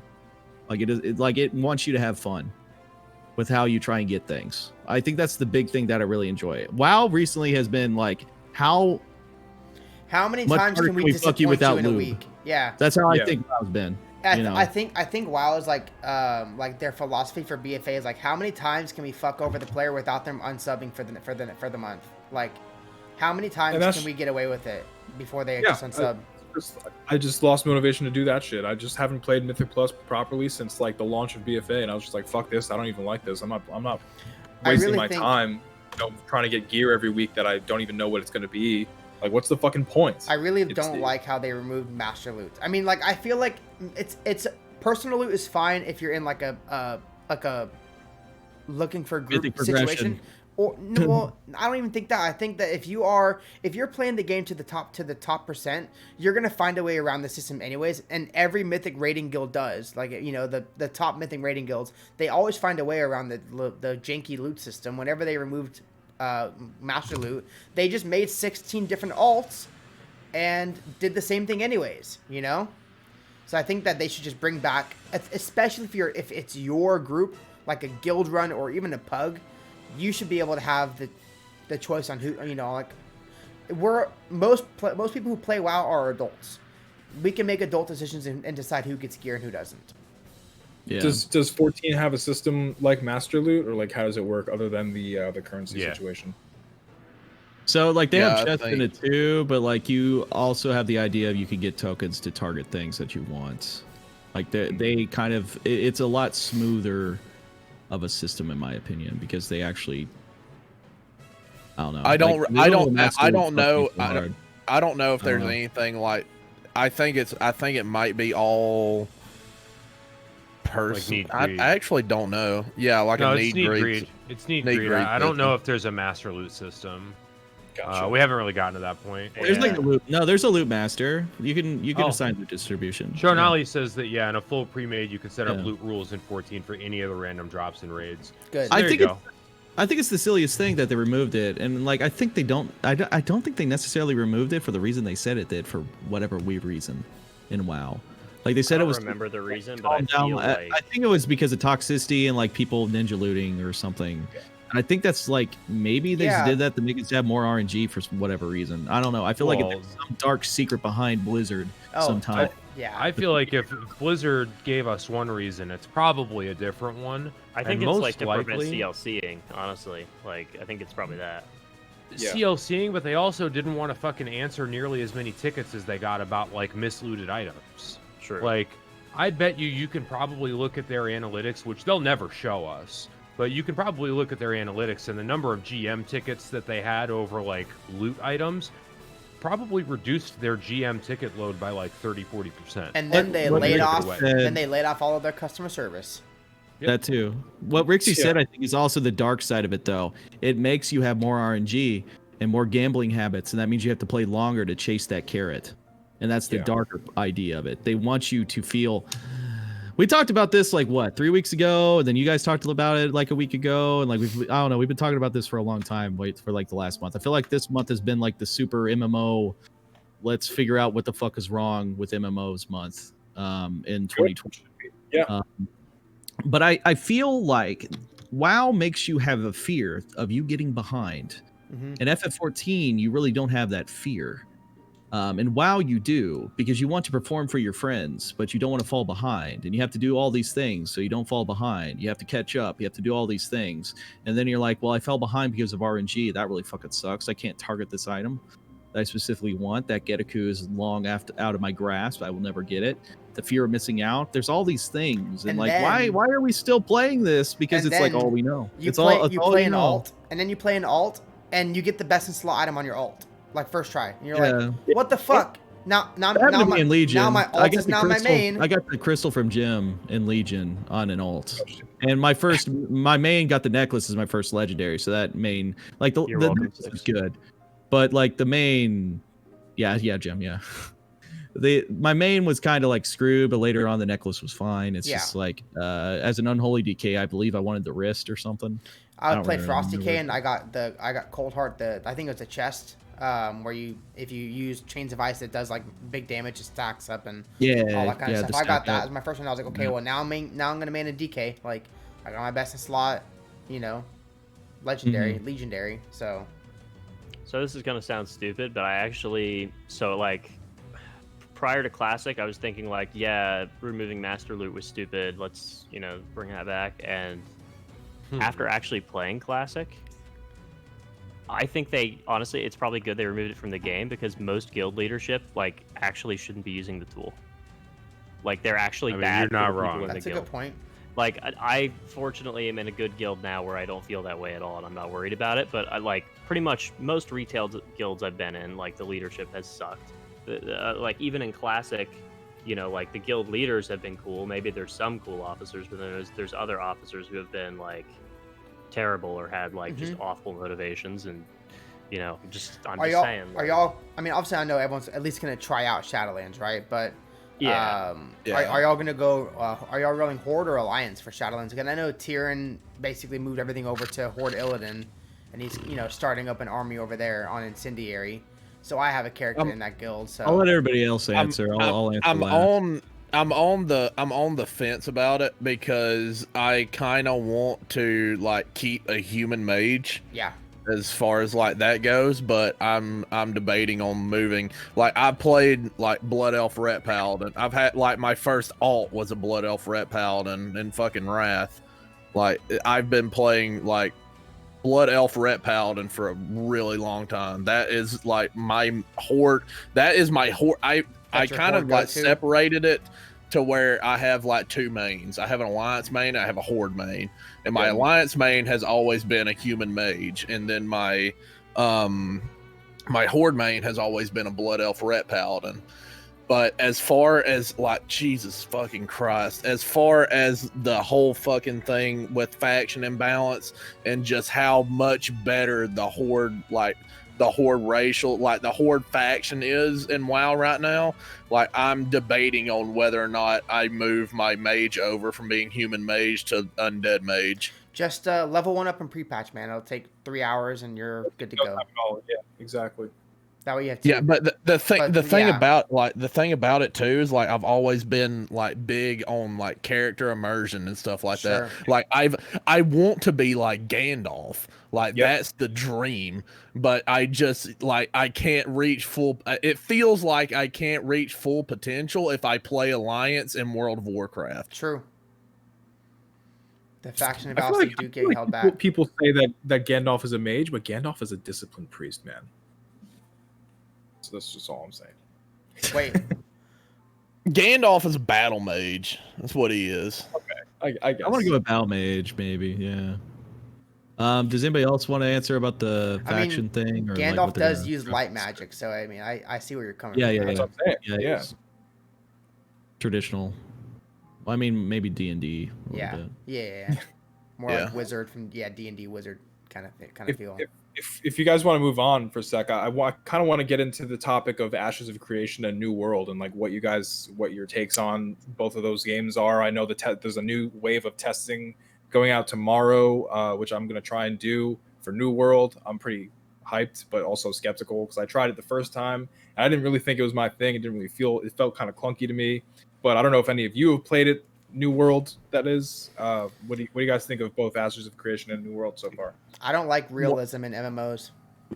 From what I've seen, as far as New World goes, there's actually not a lot about New World that gets me excited. But with Ashes of Creation, there's a lot of things that get me excited as far as like what the like what I've seen as far as dev interviews and like press release stuff as far as Ashes of Creation. New World, it feels like it's been in the dark for like way too long. And there's a whole bunch of shit that's going to be fucky with it. And then isn't there a thing with New World where it's like no instance content? I don't know. Is that real? I don't know. I'm more excited about That's Hytale. gonna cause Flame Wars potentially. I can tell you that right now, coming from EQ. I have very low expectations for New World because I can't think of a single good product that Amazon has ever made. Like the only good product they own, as far as I'm aware, is Twitch, which they bought. Speaking of Amazon products, Twitch Prime, right? Oh, and now it's Prime Gaming, right? It's Prime Gaming. No, it's Twitch Prime. Is it still Twitch Prime? Okay, good. Yeah, Twitch Prime. No, I refuse to switch. I refuse to switch it. I don't know. I just what the fuck? I refuse to call it the new name. They switched it from Twitch Prime to Prime Gaming in order to better align it with the Amazon Amazon ecosystem. Yeah, on Twitch though it doesn't really say, and it doesn't ever use the phrase Prime Gaming. It just says free subscription with Prime or whatever. They've always just called it Prime on Twitch. Anyway. If you click the Prime Gaming, yeah. If you click the crown in the top right of your screen, it's Prime Gaming. But yeah, if you have an Amazon Prime account linked with your Twitch account, you can actually sub to any streamer for free once a month, and you might have one lingering around because they don't auto renew. Just check it. Yeah, what do I have mine? Thank you, Maximus. No, I don't have mine. I think we just got derailed. We were talking about New World, and then Amazon Prime got brought up because because it's an Amazon-owned game. I said something. I don't like realism in MMOs. I feel like it doesn't. I like my Pega brain likes pretty colors, and I like to be like visually pleased. And I feel like realism is like very dull and like muted, and I can't feel cool about being like a fucking sick paladin or like anything like that if I'm just like shooting like a beam of light or whatever. I don't know. The issue with realism is that over the years, as graphics have advanced so quickly, is that when you try to do a realism in the game, that the realism will fall off and it's not real anymore because it's not looking that good. That's why if you have a realistic like art style, you at least have like a some sort of balance between the art style being really like specific. Like WoW is definitely a very specific art style. Yeah. I still love WoW's art. I really do. Yeah.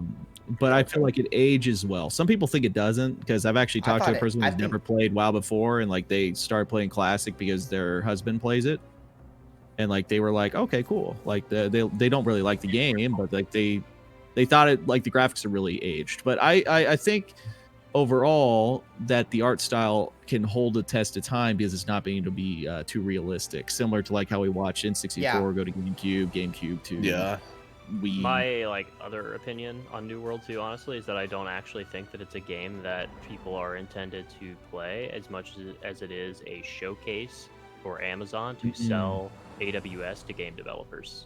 Like they want, because they have a game engine that is designed to be used with AWS that they give away for free, that they put out. What's AWS? Amazon Web Services. It's like the biggest cloud platform. Yeah. So New World is built on this engine. It is essentially a showcase for the engine, in my opinion, and I think that their goal is basically just to prove that you can run the most intensive networked games on AWS, and it'll be fine. And then they're just gonna try to get like bigger game companies to sign on games people actually play. That's my theory. Because like, what does Amazon Game Studios do? They make like 2 games. It's like everything else is canceled. Like I never mentioned like what I thought about the other MMOs. I'll do that really fast. Yeah. So Pantheon's another one that was supposed to be headlined by Brad McQuaid, but rest in peace. He recently passed away last year. He was from EQ back in the day. So I have no idea what Pantheon looks like, but I know a lot of people were looking forward to Pantheon as well. I know Alicera actually specifically. I was looking forward to it. I'm looking forward to it still. It's still under development, so my fingers are crossed. Yeah. For me, I've grown to be skeptical, but I've tried so many MMOs because like WildStar, blah blah blah blah blah, like the list goes on, right? But I'm very skeptical overall for everything. I think specifically for Ashes, it may do well, but if it does bad, it will be very bad because a lot of the systems they are relying on a player base, and if you lose that player base, everything's going to fall on itself. True. Yeah, very worrisome. True. But for everything else, I really don't know. Like New World, I really haven't looked into. I can't talk about it. I don't know a single thing Pantheon, about it. I'm worried about because maybe like there is a place for an MMO back in the day, but it's a new one. It's not nostalgia factored. I don't want to say classics is nostalgia, but like like part of it makes you want to go back and try an older version of MMO, right? Right, but one that actually is new that hasn't been previously metagamed. With like, no I think that's past. interesting. Yeah. Right. That's the big sell for That's me. a test. That's a test. Yeah. And then the other thing too that actually kind of reminded me, because I brought up the game engine thing earlier, that actually relates, in my opinion, to the realistic graphics aspect of it, because before, like all these games that had realistic graphics that broke down over time were all built on these custom in-house game engines. And now you see these like crowdfunded MMOs that are coming out. They're built on like Unreal or they're built on Unity. So they don't have to try to maintain the engine, and they could basically just develop. They could create new assets and just put them into the existing game essentially, and update it as time goes on. Which I mean, if you look at like Final Fantasy to an extent, I feel like they have done that as they've dropped PS3 support and stuff like that. Yeah. I don't know. That's pretty big brain. That's pretty big brain, dude. That's a good take. I like that. That's why you bring one software developer onto the podcast. I have some inside. But Outside knowledge, yeah. As far as like competitors, like you have Ashes, like I would say like everybody's kind of looking for something new. Like no matter what you're going for, like it could be like BDO, FF14, New World, Ashes. Like people, like here's the real thing of it. People aren't actually looking for you aren't trying to make the WoW killer. You're trying to make the best WoW competitor. And in my opinion, is that FF14 is the best WoW competitor right now. I would agree. Followed closely by BDO. I agree with the FF14 myself. And actually, we didn't mention this earlier.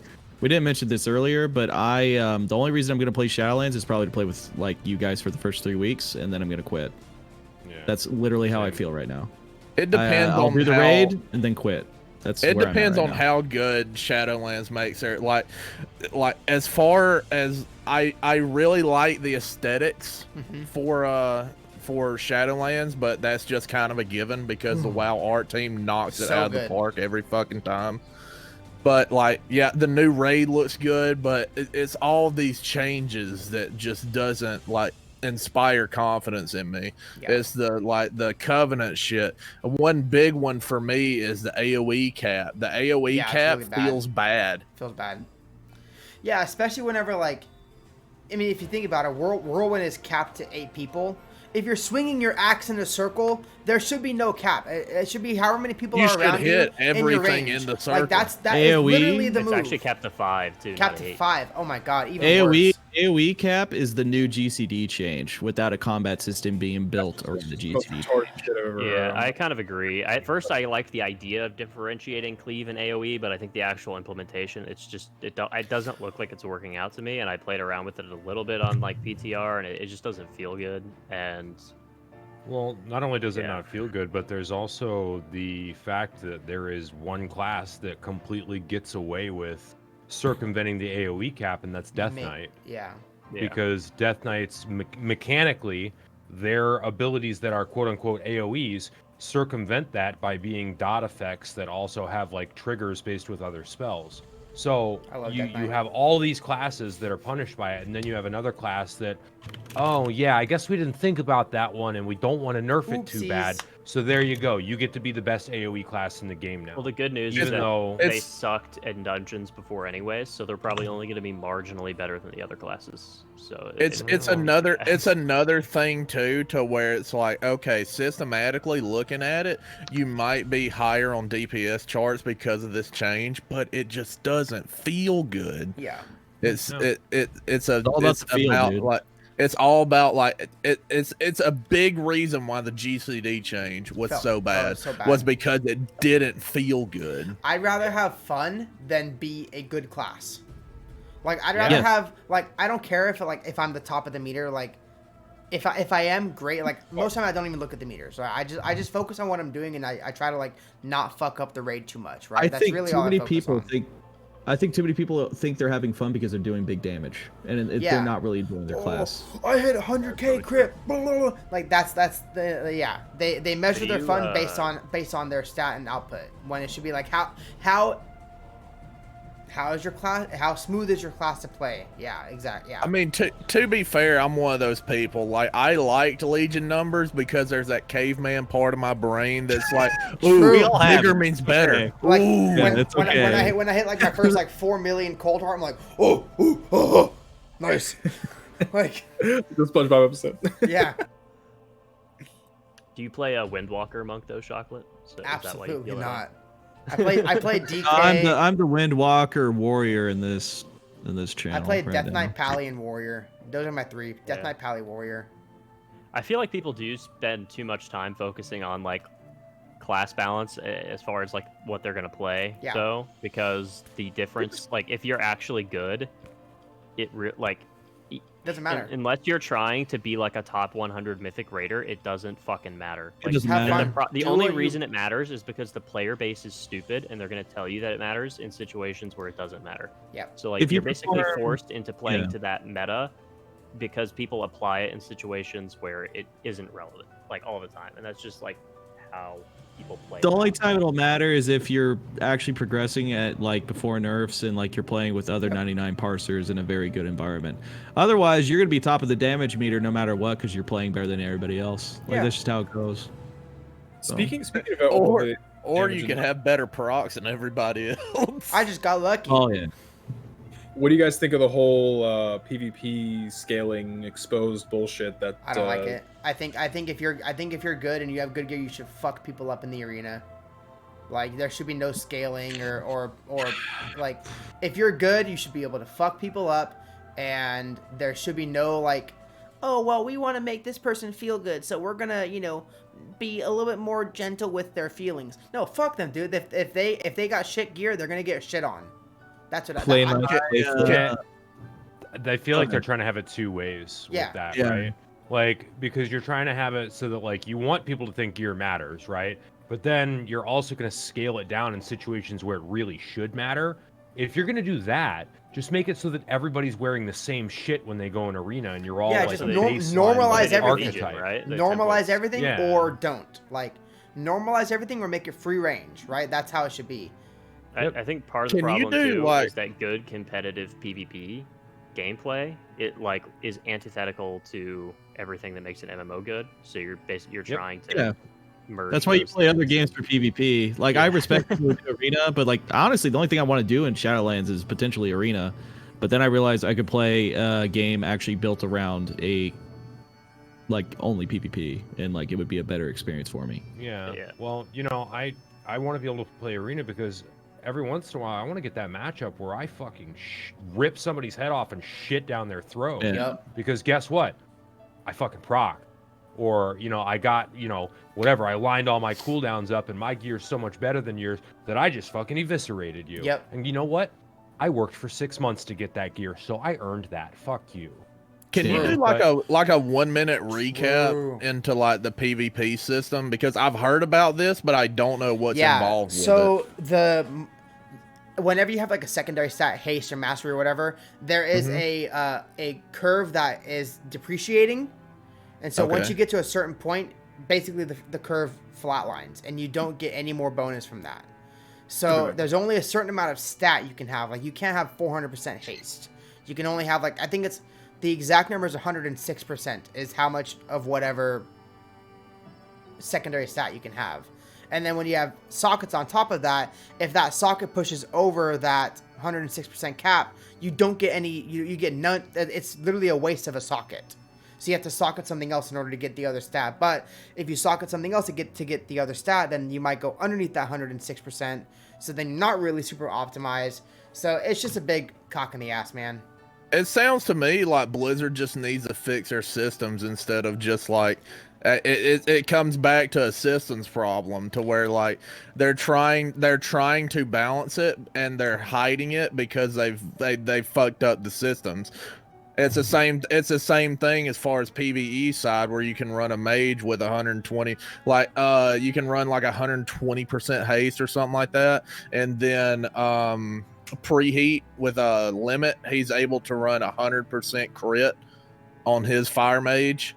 It's a lot of it is like, if you don't want them to go past a certain point, don't put in systems that they are able to go past that certain point. Yep. I 100% agree. And that's why, like, if you're more geared in arena, you actually get punished because the other person is, they're going to be basically matched up. Exactly. And I think too, like, getting into PvP right now is so bad because of corruptions.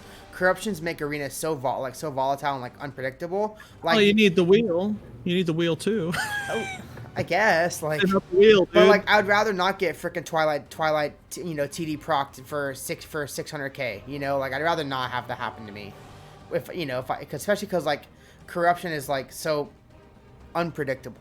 It's just, Yeah, but corruption's gone, so we have to think about like corruption's the. gone. I'll let you talk it. I'll let you talk instead. But like, we have to look at the PvP system as a base. Corruption does suck, but Yeah. Rob, I think you were gonna. Oh, the only thing I was gonna say is, I talked to Grayson the other day about it, and he says that, he's basically figured it out that it takes 200 plus hours to fully gear out a corruption character Yep.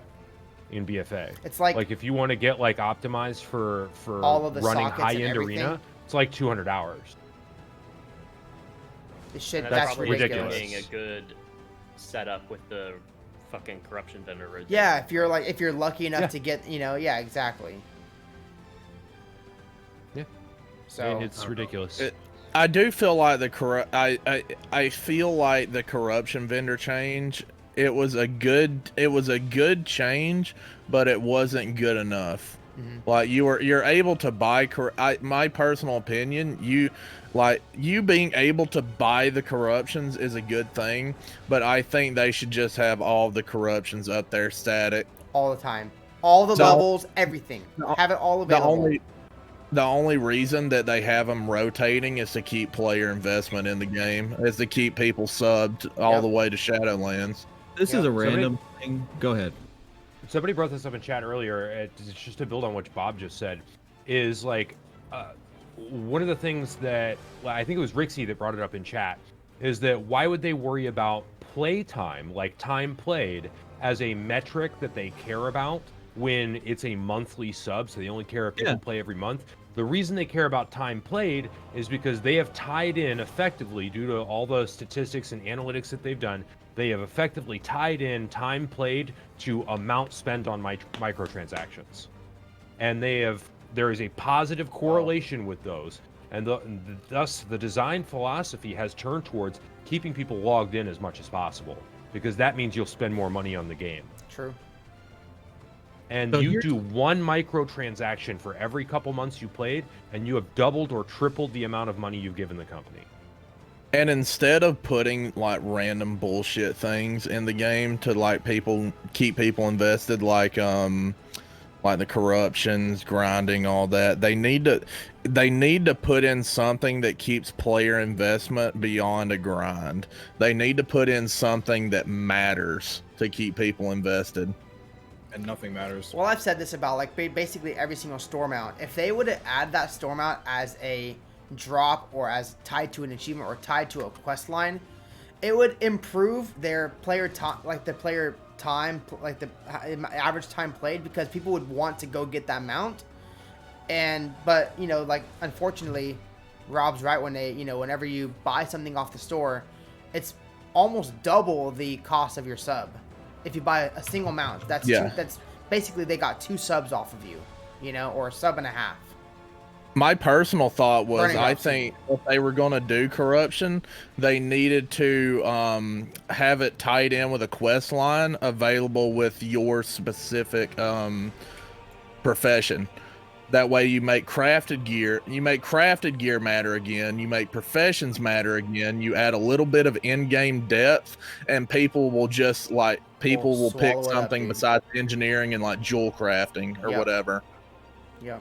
I mean, that's to an extent in Shadowlands. Crafting is like a core part of how you make the legendaries. Yeah, I am thankful for that. I thought that was a good idea. I hate to be the doomer here, guys, but I think that we're long past. I think not all of us have realized it yet. Most of us haven't, but I think that we're long past the stage of expecting good quality game development from a company like Blizzard systemically. Oh, I agree. I believe that the structure of their company and the way that they operate now has basically obviated the opportunity for us to ever receive or even expect to receive a good quality, well-crafted, loved game that shows the type of love and dedication on a grand scale that we saw in earlier versions of World of Warcraft. Mm-hmm. Now, to say that the regular developers, the individual developers, don't want that is patently untrue. There are many of the developers that are there actually grew up playing these games, and they want to give us that. The problem is that the management structure and the development cycle structure does not allow for that systematically. And I don't think it ever will again. It's possible, but it's like basically you have to rely on people that are higher up on the WoW team, like successfully playing politics in order to get the outcome, which is obviously much more difficult than if they didn't have to do that. This is why I jumped the FF14 train, by the way, because I respect really what they're trying to do as a company with how they make their game. That's just because we don't expect it doesn't mean that we can't want it. We obviously want WoW to be better. Yeah. Absolutely. I agree with that. We definitely are allowed to want it, and we should want it, because if you stop wanting it, that means you've stopped caring, and you should probably stop playing. Yeah. I still want it, but I've stopped playing. Yeah. Yeah. I mean, I've always wondered what WoW would look like if another company bought WoW from Blizzard. I think Blizzard should have never sold. Oh, you're right. What would happen if somebody bought Blizzard from Activision? That's the only real possibility, right? I think Blizzard should try to buy themselves out. I mean, I don't think that they would. Here's the idea. What if Riot made an MMO like they were thinking about making when they started releasing all their shooters and card game, fighting game. What if People call Riot? Final Fantasy a weeb MMO? That would be a fucking weeb MMO. Like, Yeah. a Riot Yeah, MMO. True. You know what? Actually More true. people play League of Legends than fucking MMOs, dude. If they got into the MMO genre and they blew Huge. WoW at the water, then more people would probably have Yeah, to I don't move. like Like when League your favorite players, streamer, so I think the reason sorry, I'm on a fucking tirade of an idea here. I think people do not play FF14 because their favorite streamer doesn't play FF14. I legitimately think that. I think people are so close-minded to not try a game. I think that is one of the biggest reasons, and that's why people cause to do like the fucking weeb thing. You know, weeb used to mean something different back in the day. People call Dark Souls weeb. I've seen that called in Asmon's chat before, and I shake my head every goddamn time. Because That those sounds people like are something so I would do as a goddamn troll, mind. and then people would actually do it in Asmon's Yeah, chat. well, now I'm pissed. And I throw my chip clip at my door. Like I'm so, I don't know, man. I'm Next so time you see it, give me the username and I'm gonna look up their logs. Oh, It's- I would bet money that the first person that did that in Asmon's chat was trolling, and then like some real dumb people actually picked up on it. and it turned into a thing. game. You're right. This is a weeb game. Yeah, Tim's dude. It's Yeah, changed. Tim's The weeb has changed from like being like someone who is like obsessed about Japan and like wants to And learn anime.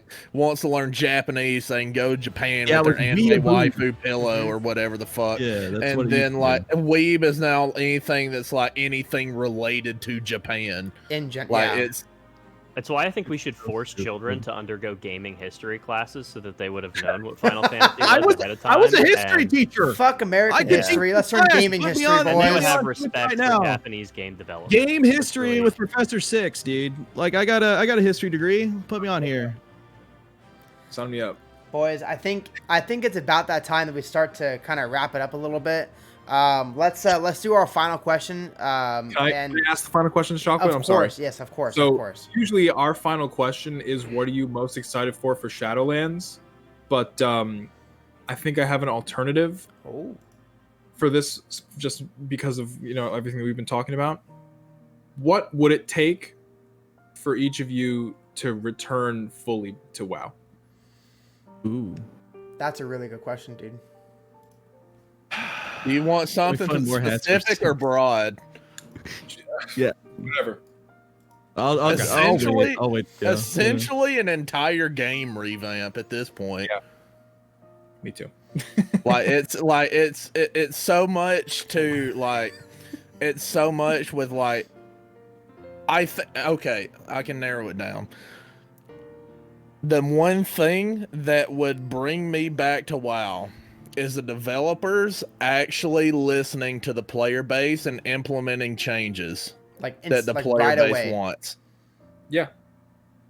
It's a good one. All right, JimBob. I guess like if Mia Malkova asked me to play with her, that would probably do it. No. New That Mia was- Malkova or that's a old Mia joke. Malkova? Yeah, either one will do. Either one will do. No, but for real, I actually intend to make it my primary game, especially with Shadowlands coming out. So I guess I'm the only person who doesn't need to like return It's to it. gonna But it's the gonna be reason I my would primary leave it- game too, so I'm with you. Yeah, the reason I would leave it would be if I'm just not having a good time trying to do like high-end content, because at this point that's my only motivation to play the game, right? Like if I can't do high keys and mythic raid, then, or for example, like hypothetically, if my guild imploded, which I don't think is going to happen, we're actually doing really great, we're going to start recruiting soon, so keep an eye out for that. And that would be the reason I would leave, right? Like that's the reason I've always quit the game in the past. It's because I ran out of people to play with. So that's the only reason I probably would. All right, Rick 60. So I actually, this is, JimBob talked about like community, right? Like this is, so for me, like I never really had a community to play with. I played League of Legends alone, and my goal was to be the best at whatever I was doing. When I played WoW, it was to be the best. I honestly played alone. The raid groups I joined, like a lot of us weren't really that close. We were there to do a job.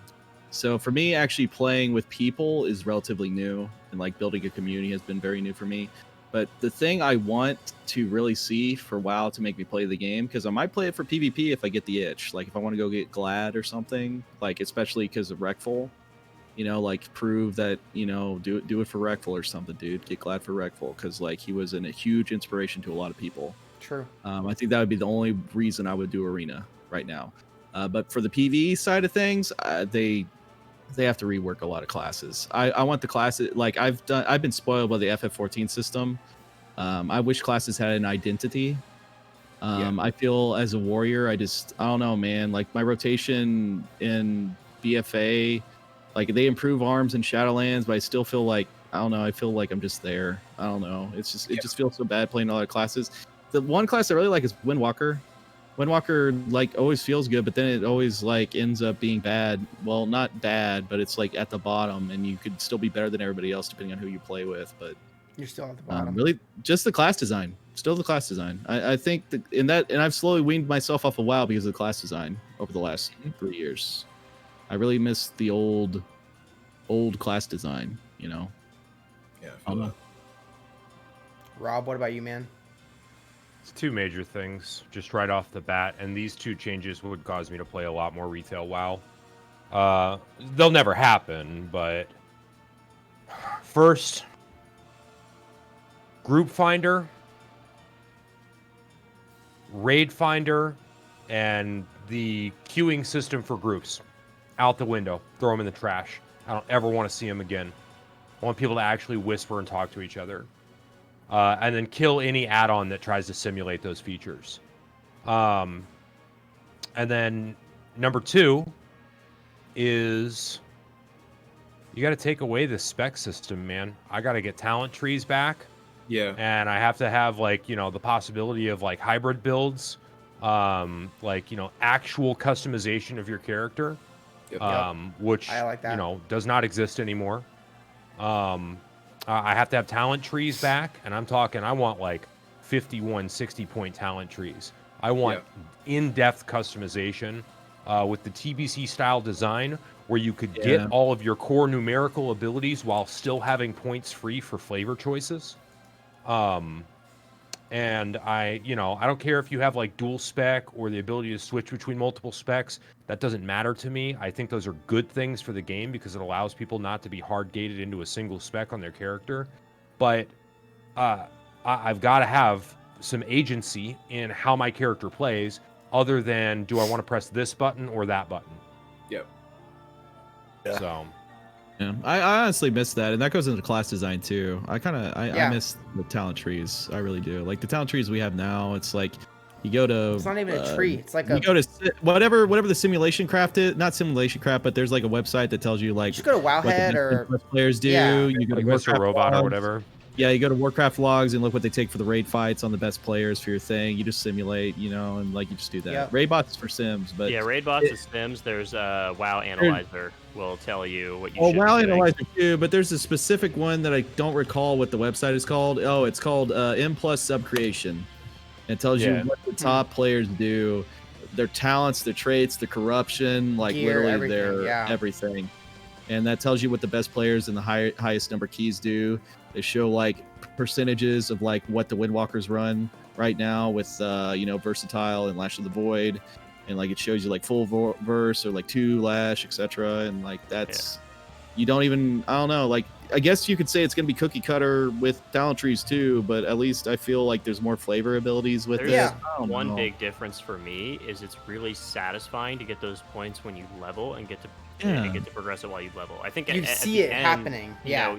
Look at Path of Exile. People just have fucking meta builds anyways, right? So I mean, it would be the same thing. There's always going to be a better spec. PoE thing. Whoa. there's always going to be like the best way to do something, right? But like you should at least have the choice and be like, okay, well, like, yeah, I could just go with like the meta build, but like at least like the way that you get to that meta build can be different for everybody because everyone can choose a different like, talent structure and how they reach that final goal, or they don't have to at all. They can just do whatever the fuck they want and have fun and play the game and like play their character the way they want to play their character and not have to only have 9 choices or 15 choices for talent trees.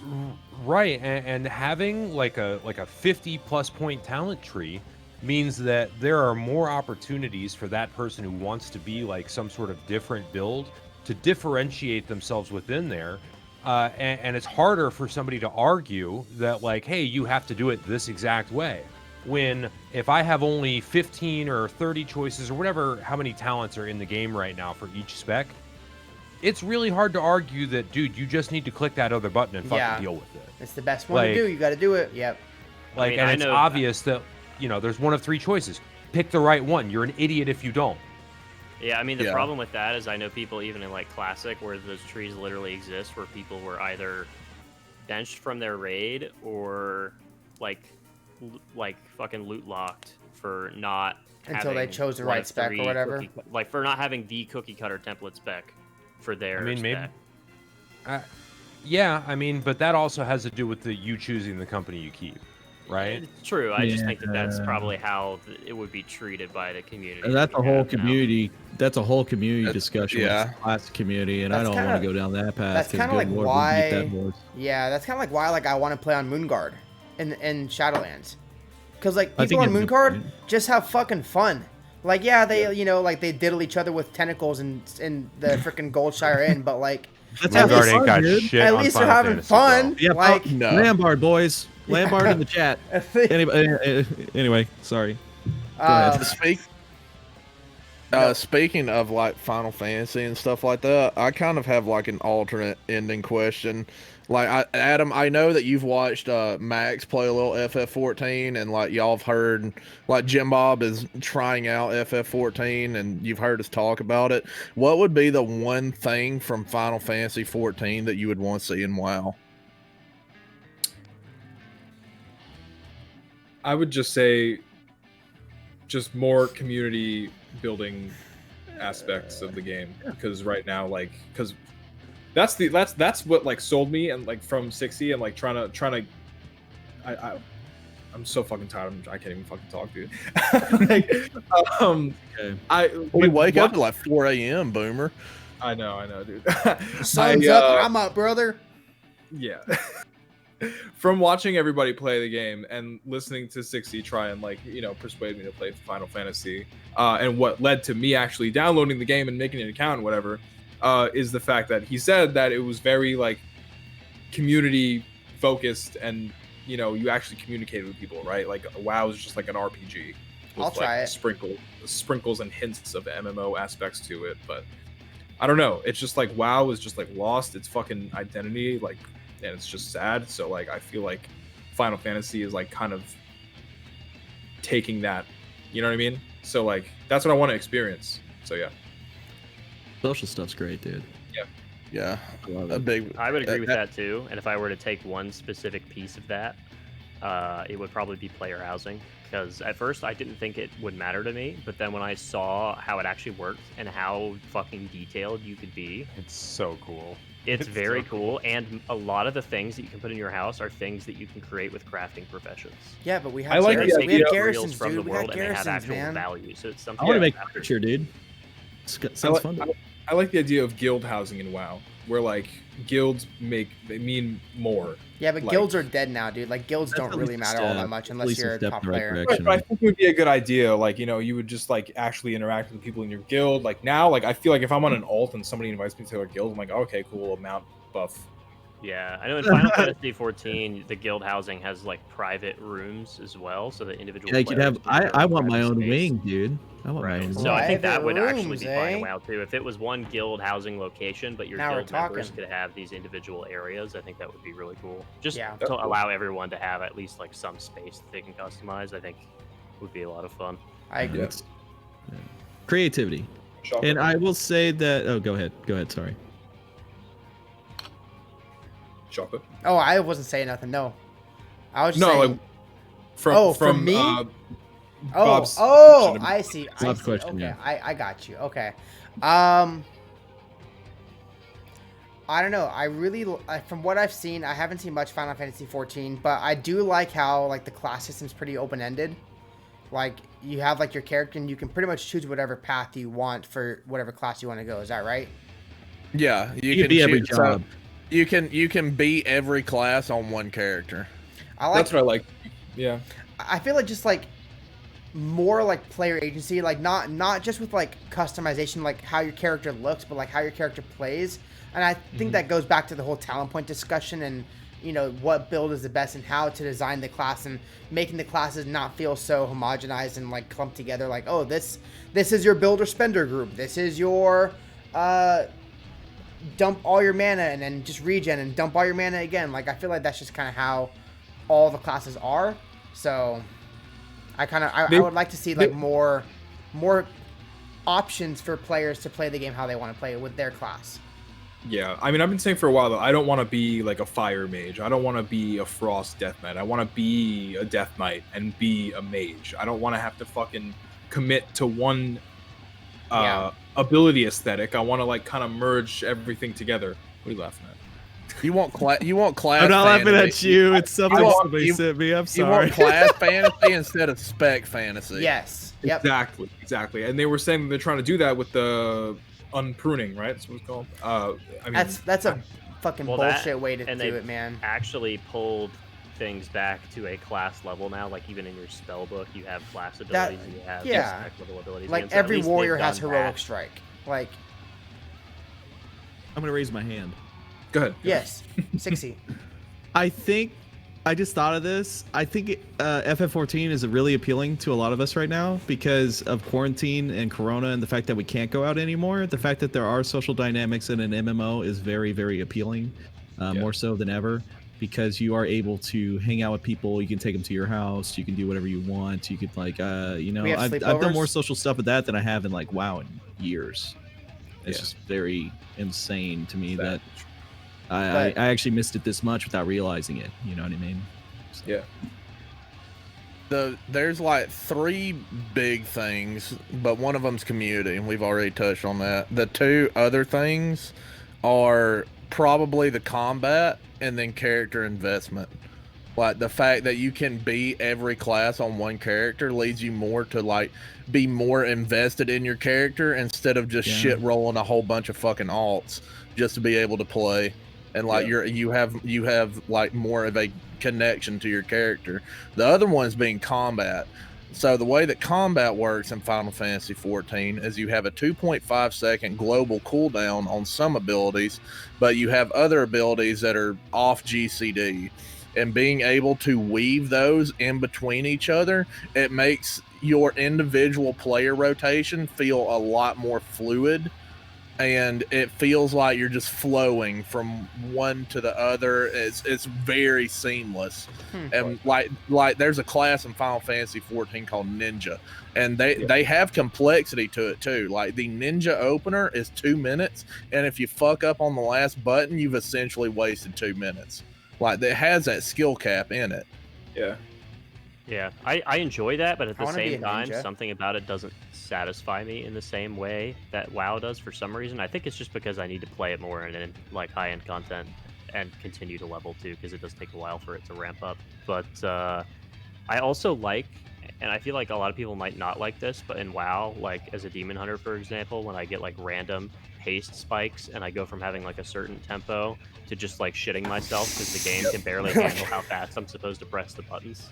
Like that can feel really satisfying too when like that happens and then you just like delete a whole pack of mobs, or you see on the damage meter you just go from like the bottom to like the fucking top in like 5 seconds. It's like execute range for warriors. It's like they start here and it's like that last 20% they just go in. Yeah. Rob, My favorite part of Final Fantasy is no add-ons.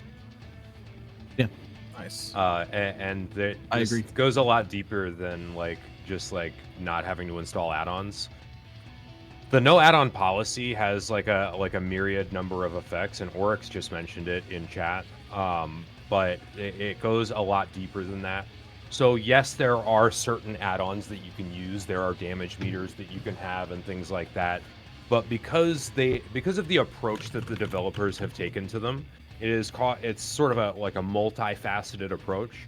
Encounters are not designed in such a way like they are in World of Warcraft, where you need add-ons in order to get even through do the the content. encounters. Yeah. Like if you don't have like a whole suite of weak auras, good luck in Mythic, bro. Good luck. You're probably not going to. But you know, encounters are designed in Final Fantasy so that you can, because the game is designed to be in such a way that you can understand it. Now, it's difficult and it takes practice, but you eventually well understand it using exactly their UI that they've given you. The other thing that I like is the attitude that has arisen around damage meters and parsing in general in World of Warcraft. Does not exist to the same extent in Final Fantasy, because while they will ban you for talking about them in game, they can't prove that you're using them or not using them. So they don't actively scan for them, they don't actively enforce on that aspect. They'll only ban you for talking about them, which forces those meters, for the most part, obviously there are exceptions, but for the most part, the culture around utilization of parses and meters becomes closer to what the original intent of them was when they were designed, which is for introspection and self-improvement so that you can find out how to be better personally. And that is the way that they are generally used in Final Fantasy, which is the way that I like to see them used. And because people can't talk about them in game, I don't have to freaking worry about it. I can look at my meters. What's up? Sorry, I just said Omega in chat had a really good point about that too. That the UI is basically as good as Elf UI, but it's built in. Yeah. Exactly. Yeah, it's like they actually put in some work. No offense to the UI. I know they changed it. They changed it in BFA and made it more minimalistic, if you will. I feel like an important thing to bring up is the reason why there's no mod support or no mod support or anything on FF14 is because it's on PlayStation as well as PC, and PlayStation users don't have the availability to like add-ons and stuff like that. Well, I mean, didn't they also say that like mod support was like sort of a Pandora's box that they didn't really ever want to open up? There's that too. I want to clarify. It's like I've talked to developers and they said that, their least favorite thing to deal with is modders. I want to clarify, like, so like you're just not allowed to really shit talk people, because I've been talking to some people in like the higher pugs for 14. You kind of loosely talk around the subject about damage checks, but you just can't be a shithead about it. And I think that's good. I think toxicity in gaming has gone way too out of control. Like, it's okay being negative sometimes. Like, everybody has a bad day and everything, but like when you start getting people saying, I don't know if this is like TOS anymore, so I'm not going to say it. Just bad things, like you should not be playing this game in game, stuff like that. Yeah. Well, I mean, you can say like really it, bad it's things in the to context that you're saying that this is a thing you shouldn't say.